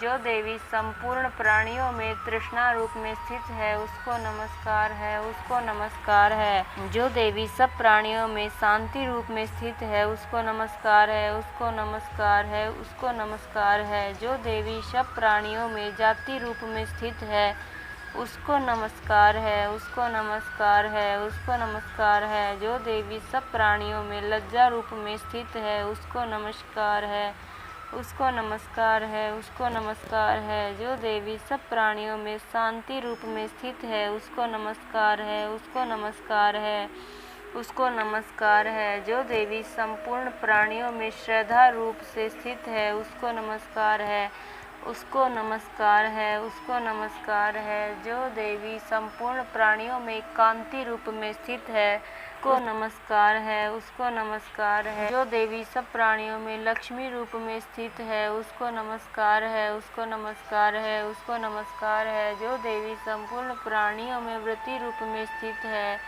उसको नमस्कार है, उसको नमस्कार है, उसको नमस्कार है। जो देवी सब प्राणियों में स्मृति रूप में विराजमान है उसको नमस्कार है, उसको नमस्कार है, उसको नमस्कार है। जो देवी सब प्राणियों में दया रूप में स्थित है उसको नमस्कार है, उसको नमस्कार है, उसको नमस्कार है। जो देवी सब प्राणियों में दृष्टि रूप में स्थित है उसको नमस्कार है, उसको नमस्कार है, उसको नमस्कार है। जो देवी संपूर्ण प्राणियों में मातृ रूप में स्थित है उसको नमस्कार है, उसको नमस्कार है, उसको नमस्कार है। जो देवी संपूर्ण प्राणियों में भ्रांति रूप में स्थित है उसको नमस्कार है, उसको नमस्कार है, उसको नमस्कार है। जो देवी संपूर्ण प्राणियों में नित्य व्याप्त रहती है उसको नमस्कार है। जो देवी चैतन्य रूप से इस संपूर्ण संसार को व्याप्त करके स्थित है उसको नमस्कार है, उसको नमस्कार है, उसको नमस्कार है। पूर्व काल में देवताओं ने अपने अभीष्ट फल पाने के लिए जिसकी स्तुति की है और देवराज इंद्र ने बहुत दिनों तक जिसका सेवन किया है वह कल्याण की साधना भूता ईश्वरी हमारा कल्याण और मंगल करे तथा सारी विपत्तियों को नष्ट कर डाले। असुरों के सताए हुए संपूर्ण देवता उस परमेश्वरी को इस समय नमस्कार करते हैं तथा जो भक्ति पूर्वक स्मरण की जाने पर तुरंत ही सब विपत्तियों को नष्ट कर देती है वह जगदम्बा इस समय भी हमारा मंगल करके हमारी समस्त विपत्तियों को दूर करे। महर्षि मेधा ने कहा, हे राजन, इस प्रकार जब देवता स्तुति कर रहे थे उसी समय पार्वती देवी गंगा में स्नान करने के लिए आई। तब उनके शरीर से प्रकट होकर शिवा देवी बोली, शुंभ दैत्य के द्वारा स्वर्ग से निकाले हुए और निशुंभ से हारे हुए यह देवता मेरी ही स्तुति कर रहे हैं। पार्वती प्रजापति के शरीर से अंबिका निकली थी, इसलिए उसको संपूर्ण लोक में कौशिकी कहते हैं। कौशिकी के प्रकट होने के पश्चात पार्वती देवी के शरीर का रंग काला हो गया और वह हिमालय पर रहने वाली कालिका देवी के नाम से प्रसिद्ध हुई। फिर शुंभ और निशुंभ के दूत चंडमुंड वहां आए और उन्होंने परम मनोहर रूप वाली अंबिका देवी को देखा। फिर वह शुंभ के पास जाकर बोले, महाराज, एक अत्यंत सुंदर स्त्री हिमालय को प्रकाशित कर रही है। वैसा रंग रूप आज तक हमने किसी स्त्री में नहीं देखा। हे असुरेश्वर, आप यह पता लगाइए कि वह कौन है और उसको ग्रहण कर लें। वह स्त्रियों में रतन है। वह अपनी कांति से दसों दिशाओं को प्रकाशित करती हुई वहाँ स्थित है, इसलिए आपको उसका देखना उचित है। हे प्रभु, तीनों लोकों के हाथी, घोड़े और मणि इत्यादि जितने रत्न हैं, वह सब इस समय आपके घर में शोभायान है। हाथियों में रतन रूप ऐरावत हाथी और उच्चैश्रवा नामक घोड़ा तो आप इंद्र से ले आए हैं। हंसों द्वारा जुता हुआ विमान जो कि ब्रह्मा जी के पास था, अब भी आपके पास है। और यह महापद्ध नामक खजाना आपने कुबेर से छीना है। समुद्र ने आपको सदा खिले हुए फूलों की किंज किलकनी नामक माला दी है। वरुण का कंचन की वर्षा करने वाला छत्र आपके पास है। रथों में श्रेष्ठ प्रजापति का रथ भी आपके पास ही है। हे दैत्य, मृत्यु से उत्क्रांतिदा नामक शक्ति भी आपने छीन ली है और वरुण का पास भी आपके भ्राता निशुंभ के पास ही है और समुद्र में पैदा होने वाले सब प्रकार के रत्न भी आपके भ्राता निशुंभ के अधिकार में हैं और जो अग्नि में न जल सके ऐसे 2 वस्त्र भी अग्निदेव ने आपको दिए हैं। हे दैत्यराज, इस प्रकार सारी रत्न रूपी वस्तुएं आप संग्रह कर चुके हैं, तो फिर आप यह कल्याणमयी स्त्रियों में रतन रूप अनुपम स्त्री आप क्यों नहीं ग्रहण करते? महर्षि मेधा बोले, चंडमुंड का यह वचन सुनकर शुंभ ने विचार किया कि सुग्रीव को अपना दूत बनाकर देवी के पास भेजा जाए। प्रथम उसको सब कुछ समझा दिया और कहा कि वहां जाकर तुम उसको अच्छी तरह से समझाना और ऐसा उपाय करना जिससे वह प्रसन्न होकर तुरंत मेरे पास चली आए। भली प्रकार समझा कर कहना। दूत सुग्रीव पर्वत के उस रमणीय भाग में पहुंचा जहां देवी रहती थी। दूत ने कहा, हे देवी, दैत्यों का राजा शुंभ जो इस समय तीनों लोकों का स्वामी है, मैं उसका दूत हूँ और यहाँ तुम्हारे पास आया हूँ। संपूर्ण देवता इसकी आज्ञा एक स्वर से मानते हैं। उसने कहला भेजा है, वह सुनो। उसने कहा कि इस समय संपूर्ण त्रिलोकी मेरे वश में है और संपूर्ण यज्ञों के भाग को पृथक पृथक मैं ही लेता हूँ और तीनों लोकों में जितने श्रेष्ठ रत्न है वह सब मेरे पास हैं। देवराज इंद्र का वाहन ऐरावत मेरे पास है जो मैंने उससे छीन लिया है। उच्चैश्रवा नामक घोड़ा जो क्षीर सागर मंथन करने से प्रकट हुआ था, उसे देवताओं ने मुझे समर्पित किया है।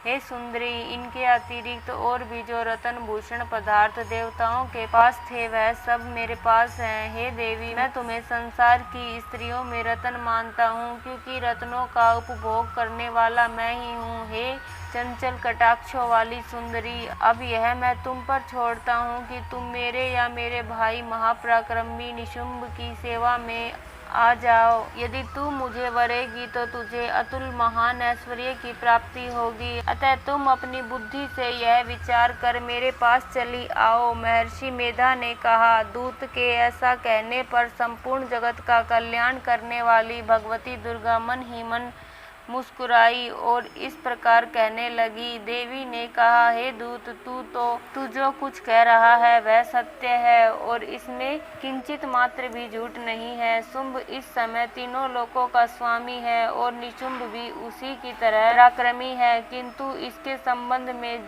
मैं जो प्रतिज्ञा कर चुकी हूँ उसे मैं कैसे झुठला सकती हूँ। अतः मैंने जो प्रतिज्ञा की है उसे सुन। जो मुझे युद्ध में जीत लेगा और मेरे अभिमान को खंडित करेगा तथा बल में मेरे समान होगा, वही मेरा स्वामी होगा। इसलिए शुंभ अथवा महापराक्रमी निशुंभ यहाँ आए और युद्ध में जीतकर मुझसे विवाह कर लें, इसमें भला देर की क्या आवश्यकता है। दूत ने कहा, हे देवी, तुम अभिमान में भरी हुई हो, मेरे सामने तुम ऐसी बात न करो। इस त्रिलोकी में मुझे तो ऐसा कोई दिखाई नहीं देता जो कि शुंभ और निशुंभ के सामने ठहर सके। हे देवी, जब अन्य देवताओं में से कोई शुंभ व निशुंभ के सामने युद्ध में ठहर नहीं सकता, तो फिर तुम जैसी स्त्री उनके सामने रणभूमि में ठहर सकेगी। शुंभ आदि असुरों के सामने इंद्र आदि देवता नहीं ठहर सके, तो फिर तुम अकेली स्त्री उनके सामने कैसे ठहर सकोगी। अतः तुम मेरा कहना मानकर उनके पास चली जाओ, नहीं तो जब वह तुम्हें केस पकड़कर घसीटते हुए ले जाएंगे तो तुम्हारा गौरव नष्ट हो जाएगा, इसलिए मेरी बात मान लो। देवी ने कहा, जो कुछ तुमने कहा ठीक है। शुंभ और निशुंभ बड़े बलवान हैं, लेकिन मैं क्या कर सकती हूँ, क्योंकि मैं बिना विचारे प्रतिज्ञा कर चुकी हूँ। इसलिए तुम जाओ और मैंने जो कुछ कहा है वह सब आदर पूर्वक असुरेंद्र से कह दो। इसके पश्चात वह जो उचित समझे वह करें। तो दोस्तों, ये था दुर्गा सप्तशती का 5वां अध्याय। दुर्गा सप्तशती का 6वां और 7वां अध्याय लेके आए हैं। तो आइए शुरू करते हैं। महर्षि मेधा ने कहा, देवी की बात सुनकर दूत क्रोध में भरा हुआ वहां से असुरेंद्र के पास पहुंचा और सारा वृत्तांत उसे कह सुनाया। दूत की बात सुनकर असुरेंद्र के क्रोध का पारावार न रहा और उसने अपने सेनापति द्रुमलोचन से कहा, द्रुमलोचन, तुम अपनी सेना सहित शीघ्र वहां जाओ और उस दुष्टा के केसों को पकड़कर उसे घसीटते हुए वहां से ले आओ। यदि उसकी रक्षा के लिए कोई दूसरा खड़ा हो, चाहे वह देवता, यक्ष अथवा गंधर्व ही क्यों न हो, उसको तुम अवश्य मार डालना। महर्षि मेधा ने कहा। शुंभ के द्वारा इस प्रकार आज्ञा देने पर धूम्रलोचन 60,000 राक्षसों की सेना को साथ लेकर वहां पहुंचा और देवी को देखकर ललकार कर कहने लगा, अरे तू अभी शुंभ और निशुंभ के पास चल। यदि तू प्रसन्नता पूर्वक मेरे साथ न चलेगी तो मैं तेरे केसों को पकड़कर घसीटता हुआ तुझे ले चलूंगा। देवी बोली, तेरे जैसा बलवान यदि बलपूर्वक मुझे ले जावेगा तो ऐसी दशा में मैं तुम्हारा कर ही क्या सकती हूँ। महर्षि मेधा ने कहा। ऐसा कहने पर धूम्रलोचन उसकी ओर लपका, किंतु देवी ने उसे अपनी हुंकार से ही भस्म कर डाला। यह देखकर असुर सेना क्रुद्ध होकर देवी की ओर बढ़ी, परंतु अंबिका ने उन पर तीखे बाणों, शक्तियों तथा फरसों की वर्षा आरंभ कर दी। इतने में देवी का वाहन भी अपनी गिरवा के बालों को झटकता हुआ और बड़ा भारी शब्द करता हुआ असुर सेना में कूद पड़ा। उसने कई असुर अपने पंजों से, कई अपने जबड़ों से और कई को धरती पर पटककर अपनी डाढ़ों से घायल करके मार डाला। उसने कई असुरों के अपने नखों से पेट फाड़ डाले और कई असुरों को तो केवल थप्पड़ मारकर सिर धड़ से अलग कर दिया। कई असुरों की भुजाएं और सिर तोड़ डाले। इस प्रकार देवी के उस महाबलवान सिंह ने क्षण भर में असुर सेना को समाप्त कर दिया। असुर ने जब यह सुना कि देवी ने धूम्रलोचन असुर को मार डाला है और उसके सिंह ने सारी सेना का संहार कर डाला है, तब उसको बड़ा क्रोध आया और उसके चंड तथा मुंड नामक महाअसुरों को आज्ञा दी, हे चंड, हे मुंड, तुम अपने साथ एक बड़ी सेना लेकर वहां जाओ और उस देवी के बाल पकड़कर उसे बांधकर तुरंत यहाँ ले आओ। यदि उसको यहाँ आने में किसी प्रकार का संदेह हो तो अपनी सेना सहित उससे लड़ते हुए उसको मार डालो और जब वह दुष्टा और उसका सिंह दोनों मारे जावें तब भी उसको बांधकर यहाँ ले आना। 6वां अध्याय यहीं समाप्त होता है। अब 7वां अध्याय चंड और मुंड का वध।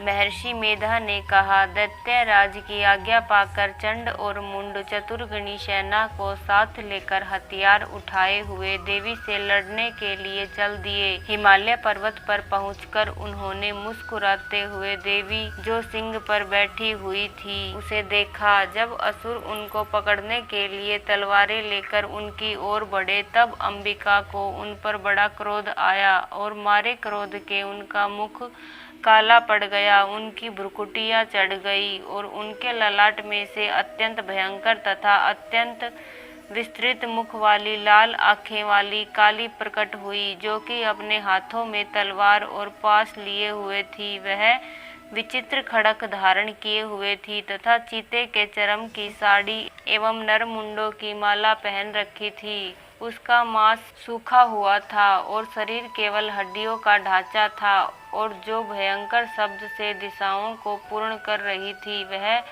असुर सेना पर टूट पड़ी और दैत्यों को भक्षण करने लगी। वह अंकुशधारी महावतों, हाथियों पर सवार योद्धाओं और घंटा सहित हाथियों को एक हाथ में पकड़कर अपने मुंह में डाल रही थी, और इसी प्रकार वह घोड़ों, रथों, सारथियों व रथों में बैठे हुए सैनिकों को मुंह में डालकर भयानक रूप से चबा रही थी। किसी के केस पकड़कर, किसी की गर्दन पकड़कर, किसी को पैरों से दबाकर और किसी दैत्य को छाती से मसल कर मार रही थी। वह दैत्य के छोड़े हुए बड़े बड़े अस्त्र शस्त्रों को मुंह में पकड़कर और क्रोध में भर उनको दांतों से पीस रही थी। उसने कई बड़े बड़े असुर भक्षण कर डाले, कितनों को रोंद डाला और कितनी उसकी मार के भय से भाग गए। कितनों को उसने तलवार से मार डाला, कितनों को अपने दांतों से समाप्त कर दिया, और इस प्रकार से देवी ने क्षण भर में संपूर्ण दैत्य सेना को नष्ट कर दिया। यह देख महापराक्रमी चंड काली देवी की ओर लपटा और मुंड ने भी देवी पर अपने भयानक बाणों की वर्षा आरंभ कर दी और अपने हजारों चक्र उस पर छोड़े। उस समय वह चमकते हुए बाण व चक्र देवी के मुख में प्रविष्ट हुए इस प्रकार दिख रहे थे, जैसे मानो बहुत से सूर्य मेघों की घटा में प्रविष्ट हो रहे हों। इसके पश्चात भयंकर शब्द के साथ काली ने अत्यंत जोश से भरकर विकट अट्टहास किया। उसका भयंकर मुख देखा नहीं जाता था, उसके मुख में श्वेत दांतों की पंक्ति चमक रही थी। फिर उसने तलवार हाथ में लेकर हू शब्द कहकर चंड के ऊपर आक्रमण किया और उसके केस पकड़कर उसका सिर काटकर अलग कर दिया। चंड को मारा हुआ देखकर मुंड देवी की ओर लपका, परंतु देवी ने क्रोध में भरे उसे भी अपनी तलवार से यमलोक पहुंचा दिया, और चंड मुंड को मरा हुआ देखकर उसकी बाकी बची हुई सेना वहां से भाग गई। इसके पश्चात काली चंड और मुंड के कटे हुए सिरों को लेकर चंडिका के पास गई और प्रचंड अट्टहास के साथ कहने लगी, हे देवी, चंड और मुंड दो महादैत्यों को मारकर तुम्हें भेंट कर दिया है। अब शुंभ और निशुंभ का तुमको स्वयं वध करना है। महर्षि मेधा ने कहा, वहां लाए हुए चंड और मुंड के सिरों को देखकर कल्याणमयी चंडी ने काली से मधुर वाणी में कहा, हे देवी, तुम चूंकि चंड और मुंड को मेरे पास लेकर आई हो, अतः संसार में चामुंडा के नाम से तुम्हारी ख्याति होगी। जय हो माता चामुंडा की। दुर्गा सप्तशती का 8वां अध्याय, रक्त बीज वध। तो आइए शुरू करते हैं। महर्षि मेधा ने कहा, चंड और मुंड नामक असुरों के मारे जाने से और बहुत सी सेना के नष्ट हो जाने से असुरों के राजा प्रतापी शंभु ने क्रोध युक्त होकर अपनी संपूर्ण सेना को युद्ध के लिए तैयार होने की आज्ञा दी। उसने कहा, अब युद्ध नामक 86 असुर सेनापति अपनी सेनाओं के साथ युद्ध के लिए जाए, और कंबू नामक 84 सेनापति भी युद्ध के लिए जाए, और कोटिवीर्य नामक 50 सेनापति और धूम्रकुल नाम के 100 सेनापति प्रस्थान करे। कालक, दोहद, मौर्य और काल के यह दैत्य भी मेरी आज्ञा से सज्ज कर युद्ध के लिए कूच करे। भयानक शासन करने वाला असुरों का स्वामी शुंभ इस प्रकार आज्ञा देकर बहुत बड़ी सेना के साथ युद्ध के लिए चला। उसकी सेना को अपनी ओर आता देखकर चंडिका ने अपनी धनुष की टंकोर से पृथ्वी और आकाश के बीच का भाग गुंजा दिया। हे राजन, इसके पश्चात देवी के सिंह ने दहाड़ना आरंभ कर दिया और अंबिका के घंटों के शब्दों ने उस ध्वनि को और भी बढ़ा दिया। धनुष की टंकोर, शेर की दहाड़ और घंटे के शब्द से पृथ्वी और आकाश के बीच का भाग गूंज उठा, और इसके साथ ही देवी ने अपने मुख को और भी भयानक बना लिया। ऐसे भयंकर शब्द को सुनकर राक्षसी सेना ने देवी तथा सिंह को चारों ओर से घेर लिया। हे राजन, उस समय दैत्यों के नाश के लिए और देवताओं के हित के लिए ब्रह्मा, शिव, कार्तिकेय, विष्णु तथा इंद्र आदि देवों की शक्तियां, जो अत्यंत पराक्रम और बल से संपन्न थी, उनके शरीर से निकलकर उसी रूप में चंडिका देवी के पास गई। जिस देवता का जैसा रूप था, जैसे आभूषण थे और जैसा वाहन था, वैसा ही रूप, आभूषण और वाहन लेकर उन देवताओं की शक्तियां दैत्यों से युद्ध करने के लिए आई। हंस युक्त विमान में बैठकर और रुद्राक्ष की माला तथा कमंडलू धारण कर ब्रह्मा जी की शक्ति आई। वृषभ पर सवार होकर, हाथ में त्रिशूल लेकर, महानाग का कण कण पहनकर और चंद्र रेखा से विभूषित होकर भगवान शंकर की शक्ति महेश्वरी आई और मोर पर आरूढ़ होकर हाथ में शक्ति लिए दैत्यों से युद्ध करने के लिए कार्तिकेय जी की शक्ति उन्हीं का रूप धारण करके आई। भगवान विष्णु की शक्ति गरुड़ पर सवार होकर शंख, चक्र, सार्ग, गदा, धनुष और खड़ग हाथ में लिए हुए आई। श्री हरि की शक्ति वाराही वाराह का शरीर धारण करके आई और नरसिंह के समान शरीर धारण करके उनकी शक्ति नारसिंही भी आई। उसकी गर्दन के झटकों से आकाश के तार टूट पड़ते थे और इसी प्रकार देवराज इंद्र की शक्ति इंद्री भी ऐरावत के ऊपर सवार होकर आई। पश्चात इन देव शक्तियों से घिरे हुए भगवान शंकर ने चंडिका से कहा, मेरी प्रसन्नता के लिए तुम शीघ्र ही इन असुरों को मारो। इसके पश्चात देवी के शरीर में से अत्यंत उग्र रूप वाली और सैकड़ों गिद्दड़ियों के समान आवाज करने वाली चंडिका शक्ति प्रकट हुई। उस अपराजिता देवी ने धूमिल जटा वाले भगवान श्री शंकर जी से कहा, प्रभु, मेरी ओर से दूत बनकर शुंभ और निशुंभ के पास जाइए और उन अत्यंत गर्वीले दैत्यों से कहिए तथा उनके अतिरिक्त और भी जो दैत्य वहां युद्ध के लिए उपस्थित हो, उनसे भी कहिए, जो तुम्हें अपने जीवित रहने की इच्छा हो तो त्रिलोकी का राज्य इंद्र को दे दो। देवताओं को उनका यज्ञ भाग मिलना आरंभ हो जाए और तुम पाताल को लौट जाओ। किंतु यदि बल के गर्व से तुम्हारी लड़ने की इच्छा हो तो फिर आ जाओ। तुम्हारे मांस से मेरी योगनिया तृप्त होगी। चूंकि उस देवी ने भगवान शंकर को दूत के कार्य में नियुक्त किया था, इसलिए वह संसार में शिवदूती के नाम से विख्यात हुई। भगवान शंकर से देवी का संदेश पाकर उन दैत्यों के क्रोध का कोई आर पार न रहा और वह जिस स्थान पर देवी विराजमान थी वहां पहुँचे और जाने के साथ ही उस पर बाणों की शक्तियों की वर्षा करने लगे। देवी ने उनके फेंके हुए बाणों, शक्तियों, त्रिशूल और फरसों को अपने बाणों से काट डाला और काली देवी उस देवी के साथ आगे खड़ी होकर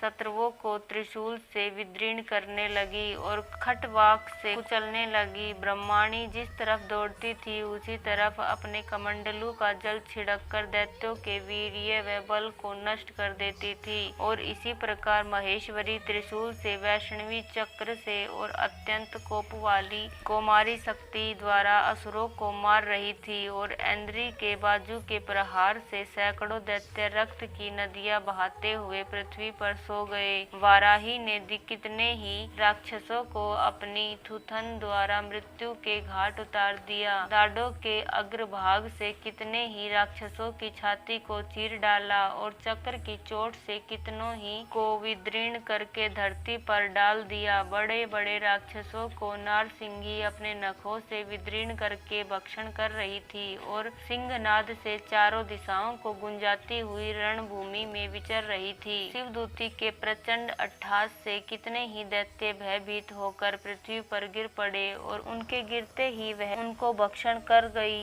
इस तरह क्रोध में भरे हुए मातृगणों द्वारा नाना प्रकार के उपायों से बड़े बड़े असुरों को मरते हुए देखकर राक्षसी सेना भाग खड़ी हुई और उनको इस प्रकार भागता देखकर रक्तबीज नामक महापराक्रमी राक्षस क्रोध में भरकर युद्ध के लिए आगे बढ़ा।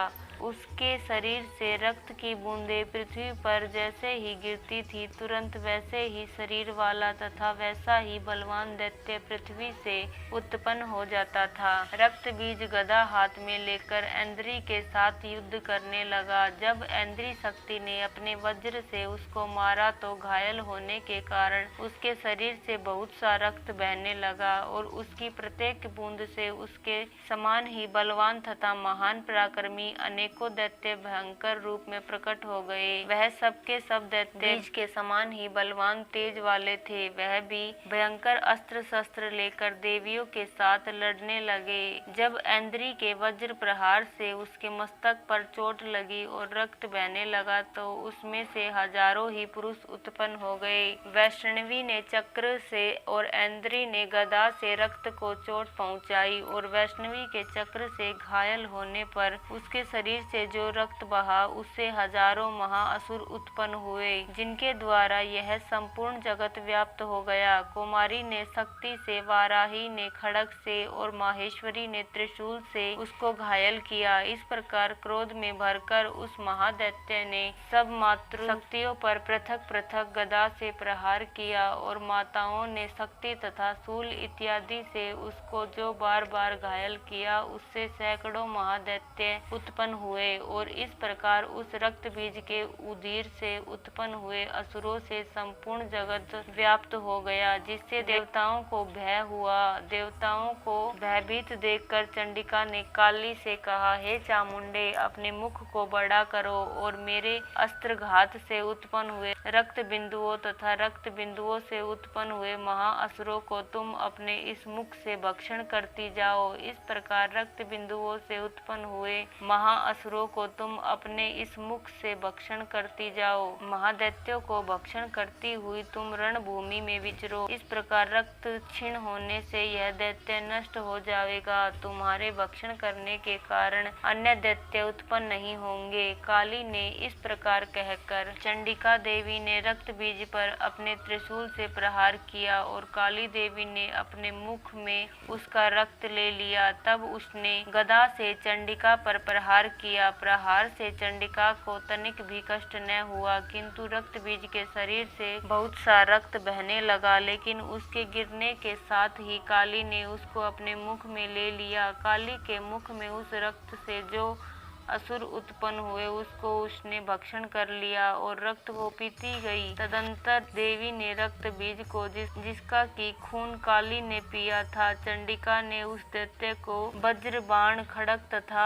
रिष्टि इत्यादि से मार डाला। हे राजन, अनेक प्रकार के शस्त्रों से मारा हुआ और खून से वंचित वह महादैत्य रक्त बीज पृथ्वी पर गिर पड़ा। हे राजन, उसके गिरने से देवता अत्यंत प्रसन्न हुए और माताएं उन असुरों को रक्त पीने के पश्चात उद्धत होकर नृत्य करने लगी। तो दोस्तों, ये था सप्तशती का 8वां अध्याय। तो आइए शुरू करते हैं 9वां अध्याय, निशुंभ वध। राजा ने कहा, हे ऋषिराज, आपने रक्त बीज के वध से संबंध रखने वाला वृत्तांत मुझे सुनाया। अब मैं रक्त बीज के मरने के पश्चात क्रोध में भरे हुए शुंभ व निशुंभ ने जो कर्म किया वह सुनना चाहता हूँ। महर्षि मेधा ने कहा, रक्त बीज के मारे जाने पर शुंभ और निशुंभ को बड़ा क्रोध आया और अपनी बहुत बड़ी सेना का इस प्रकार सर्वनाश होते देखकर निशुंभ देवी पर आक्रमण करने के लिए दौड़ा। उसके साथ बहुत से बड़े बड़े असुर देवी को मारने के वास्ते दौड़े और महापराक्रमी शुंभ अपनी सेना सहित चंडिका को मारने के लिए बढ़ा। फिर शुंभ और निशुंभ का देवी से घोर युद्ध होने लगा और वह दोनों असुर इस प्रकार देवी पर बाण फेंकने लगे जैसे मेघों से वर्षा हो रही हो। उन दोनों के चलाए हुए बाणों को देवी ने अपने बाणों से काट डाला और अपने शस्त्रों की वर्षा से उन दोनों दैत्यों को चोट पहुंचाई। निशुंभ ने तीक्ष्ण तलवार और चमकती हुई ढाल लेकर देवी के सिंग पर आक्रमण किया। अपने वाहन को चोट पहुंची हुई देखकर देवी ने अपने क्षुरप्र नामक बाण से निशुंभ की तलवार व ढाल दोनों को ही काट डाला। तलवार और ढाल कट जाने पर निशुंभ ने देवी पर शक्ति से प्रहार किया। देवी ने अपने चक्र से उसके 2 टुकड़े कर दिए। फिर क्या था, दैत्य मारे क्रोध के जल भुन गया और उसने देवी के मारने के लिए लिए उसकी ओर शूल फेंका, किंतु देवी ने अपने मुक्के से उसको चूर चूर कर डाला। फिर उसने देवी पर गदा से प्रहार किया। देवी ने त्रिशूल से गदा को भस्म कर डाला। इसके पश्चात वह फरसा हाथ में लेकर देवी की ओर लपका। देवी ने अपने तीखे बाणों से उसे धरती पर सुला दिया। अपने पराक्रमी भाई निशुंभ के इस प्रकार से मरने पर शुंभ क्रोध में भरकर देवी को मारने के लिए दौड़ा। वह रथ में बैठा हुआ उत्तम आयुधों से सुशोभित अपनी 8 बड़ी बड़ी भुजाओं से सारे आकाश को ढके हुए था। शुंभ को आते हुए देखकर देवी ने अपना शंख बजाया और धनुष की टंकोर का भी अत्यंत दुस्सह शब्द किया। साथ ही अपने घंटे के शब्द से, जो कि संपूर्ण दैत्य सेना के तेज को नष्ट करने वाला था, संपूर्ण दिशाओं को व्याप्त कर दिया। इसके पश्चात देवी के सिंह ने भी अपनी दहाड़ से, जिसे सुन बड़े बड़े बलवानों को मद चूर चूर हो जाता था, आकाश, पृथ्वी और 10 दिशाओं को पूरित कर दिया। फिर आकाश में उछलकर काली ने अपने दांतों तथा हाथों को पृथ्वी पर पटका। उसके ऐसा करने से ऐसा शब्द हुआ जिससे कि उससे पहले के सारे शब्द शांत हो गए। इसके पश्चात शिवदूती ने असुरों के लिए भय उत्पन्न करने वाला अट्टहास किया, जिसे सुनकर सब दैत्य थर्रा उठे। शुंभ को बड़ा क्रोध हुआ। फिर अंबिका ने उसे, अरे दुष्ट, खड़ा रह, कहाँ तो आकाश से अभी देवता जय हो बोल उठे। शुंभ ने वहां आकर ज्वालों से युक्त एक अत्यंत भयंकर शक्ति छोड़ी, जिसे आते देखकर देवी ने अपनी मोहल्का नामक शक्ति से काट डाला। हे राजन, फिर शुंभ के सिंहनाद से तीनों लोक व्याप्त हो गए और उसकी प्रतिध्वनि से ऐसा घोर शब्द हुआ जिससे इससे पहले के सब शब्दों को जीत लिया। शुंभ के छोड़े बाणों को देवी ने और देवी के छोड़े बाणों को शुंभ ने अपने बाणों से काट सैकड़ों और हजारों टुकड़ों में परिवर्तित कर दिए। इसके पश्चात जब चंडिका ने क्रोध में भर शुंभ को त्रिशूल मारा तो वह मूर्छित होकर पृथ्वी पर गिर पड़ा। जब उसकी मूर्छा दूर हुई तो वह धनुष लेकर आया और अपने बाणों से उसने देवी काली तथा सिंह को घायल कर दिया। फिर उस राक्षस ने 10,000 भुजाएं धारण करके चक्र आदि आयुधों से देवी को आच्छादित कर दिया। तब भगवती दुर्गा ने कुपित होकर अपने बाणों से उन चक्रों तथा बाणों को काट डाला। यह देखकर निशुंभ हाथ में गदा लेकर चंडिका को मारने के लिए दौड़ा। उसके आते ही देवी ने तीक्ष्ण धार वाले खड्ग से उसकी गदा को काट डाला। उसने फिर त्रिशूल हाथ में ले लिया। देवताओं को दुखी करने वाले त्रिशूल को त्रिशूल हाथ में लिए हुए आता देख कर चंडिका ने अपने शूल से उसकी छाती पर प्रहार किया और उसकी छाती को चीर डाला। शूल विदीर्ण हो जाने पर उसकी छाती में से एक उस जैसा ही महापराक्रमी दैत्य ठहर जा कहता हुआ निकला। उसको देखकर देवी ने बड़े जोर से ठाका लगाया। अभी वह निकलने भी न पाया था कि उसका सिर अपनी तलवार से काट डाला। सिर के कटने के साथ ही वह पृथ्वी पर गिर पड़ा। तदंतर सिंह दहाड़ दहाड़ कर असुरों को भक्षण करने लगा और काली शिवदूती भी राक्षसों का रक्त पीने लगी। कुमारी की शक्ति से कितने ही महादैत्य नष्ट हो गए। ब्रह्मा जी के कमंडल के जल से कितने ही असुर समाप्त हो गए। कई दैत्य महेश्वरी के त्रिशूल से विदीर्ण होकर पृथ्वी पर गिर पड़े और कई बाराही के प्रहारों से छिन्न भिन्न होकर धराशायी हो गए। वैष्णवी ने भी अपने चक्र से बड़े बड़े महापराक्रमियों का कचूमर निकालकर उन्हें यमलोक भेज दिया और ऐन्द्री से कितने ही महाबली राक्षस टुकड़े टुकड़े हो गए। कई दैत्य मारे गए, कई भाग गए, कितने ही काली शिवदूती और सिंह ने भक्षण कर लिए। तो दोस्तों 9वां अध्याय यहीं समाप्त होता है। अब 10वां अध्याय शुंभवध। महर्षि मेधा ने कहा, हे राजन, अपने प्यारे भाई को मरा हुआ तथा सेना को नष्ट हुई देखकर क्रोध में भरकर दैत्यराज शुंभ कहने लगा, दुष्ट दुर्गे, तू अहंकार से गर्व मत कर, क्योंकि तू दूसरों के बल पर लड़ रही है। देवी ने कहा, हे दुष्ट, देख, मैं तो अकेली ही हूँ। इस संसार में मेरे सिवा दूसरा कौन है? यह सब मेरी शक्तियाँ हैं। देख, यह सब मुझ में प्रविष्ट हो रही हैं। इसके पश्चात ब्राह्मणी आदि सब देवियां उस देवी के शरीर में लीन हो गई और देवी अकेली रह गई। तब देवी ने कहा, मैं अपनी ऐश्वर्य शक्ति से अनेक रूपों में यहाँ उपस्थित हुई थी। उन सब रूपों को मैंने समेट लिया है, अब अकेली ही यहाँ खड़ी हूँ, तुम भी यहीं ठहरो। महर्षि मेधा ने कहा। तब देवताओं तथा राक्षसों के देखते देखते देवी तथा शुंभ में भयंकर युद्ध होने लगा। अंबिका देवी ने सैकड़ों अस्त्र शस्त्र छोड़े।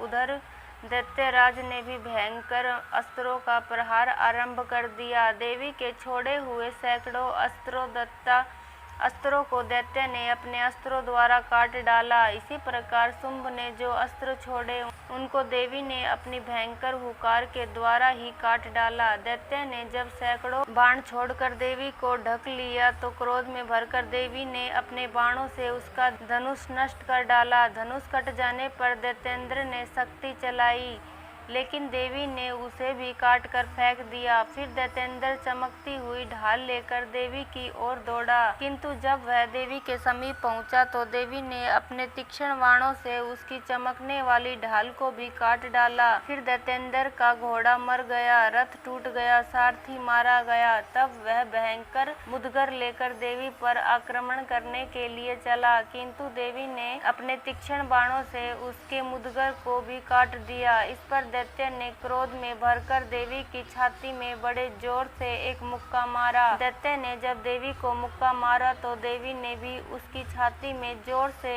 एक थप्पड़ मारा। थप्पड़ खाकर पहले तो दैत्य पृथ्वी पर गिर पड़ा, किंतु तुरंत ही उठ खड़ा हुआ। फिर वह देवी को पकड़कर आकाश की ओर उछला और वहां जाकर दोनों में युद्ध होने लगा। वह युद्ध ऋषियों व देवताओं को आश्चर्य में डालने वाला था।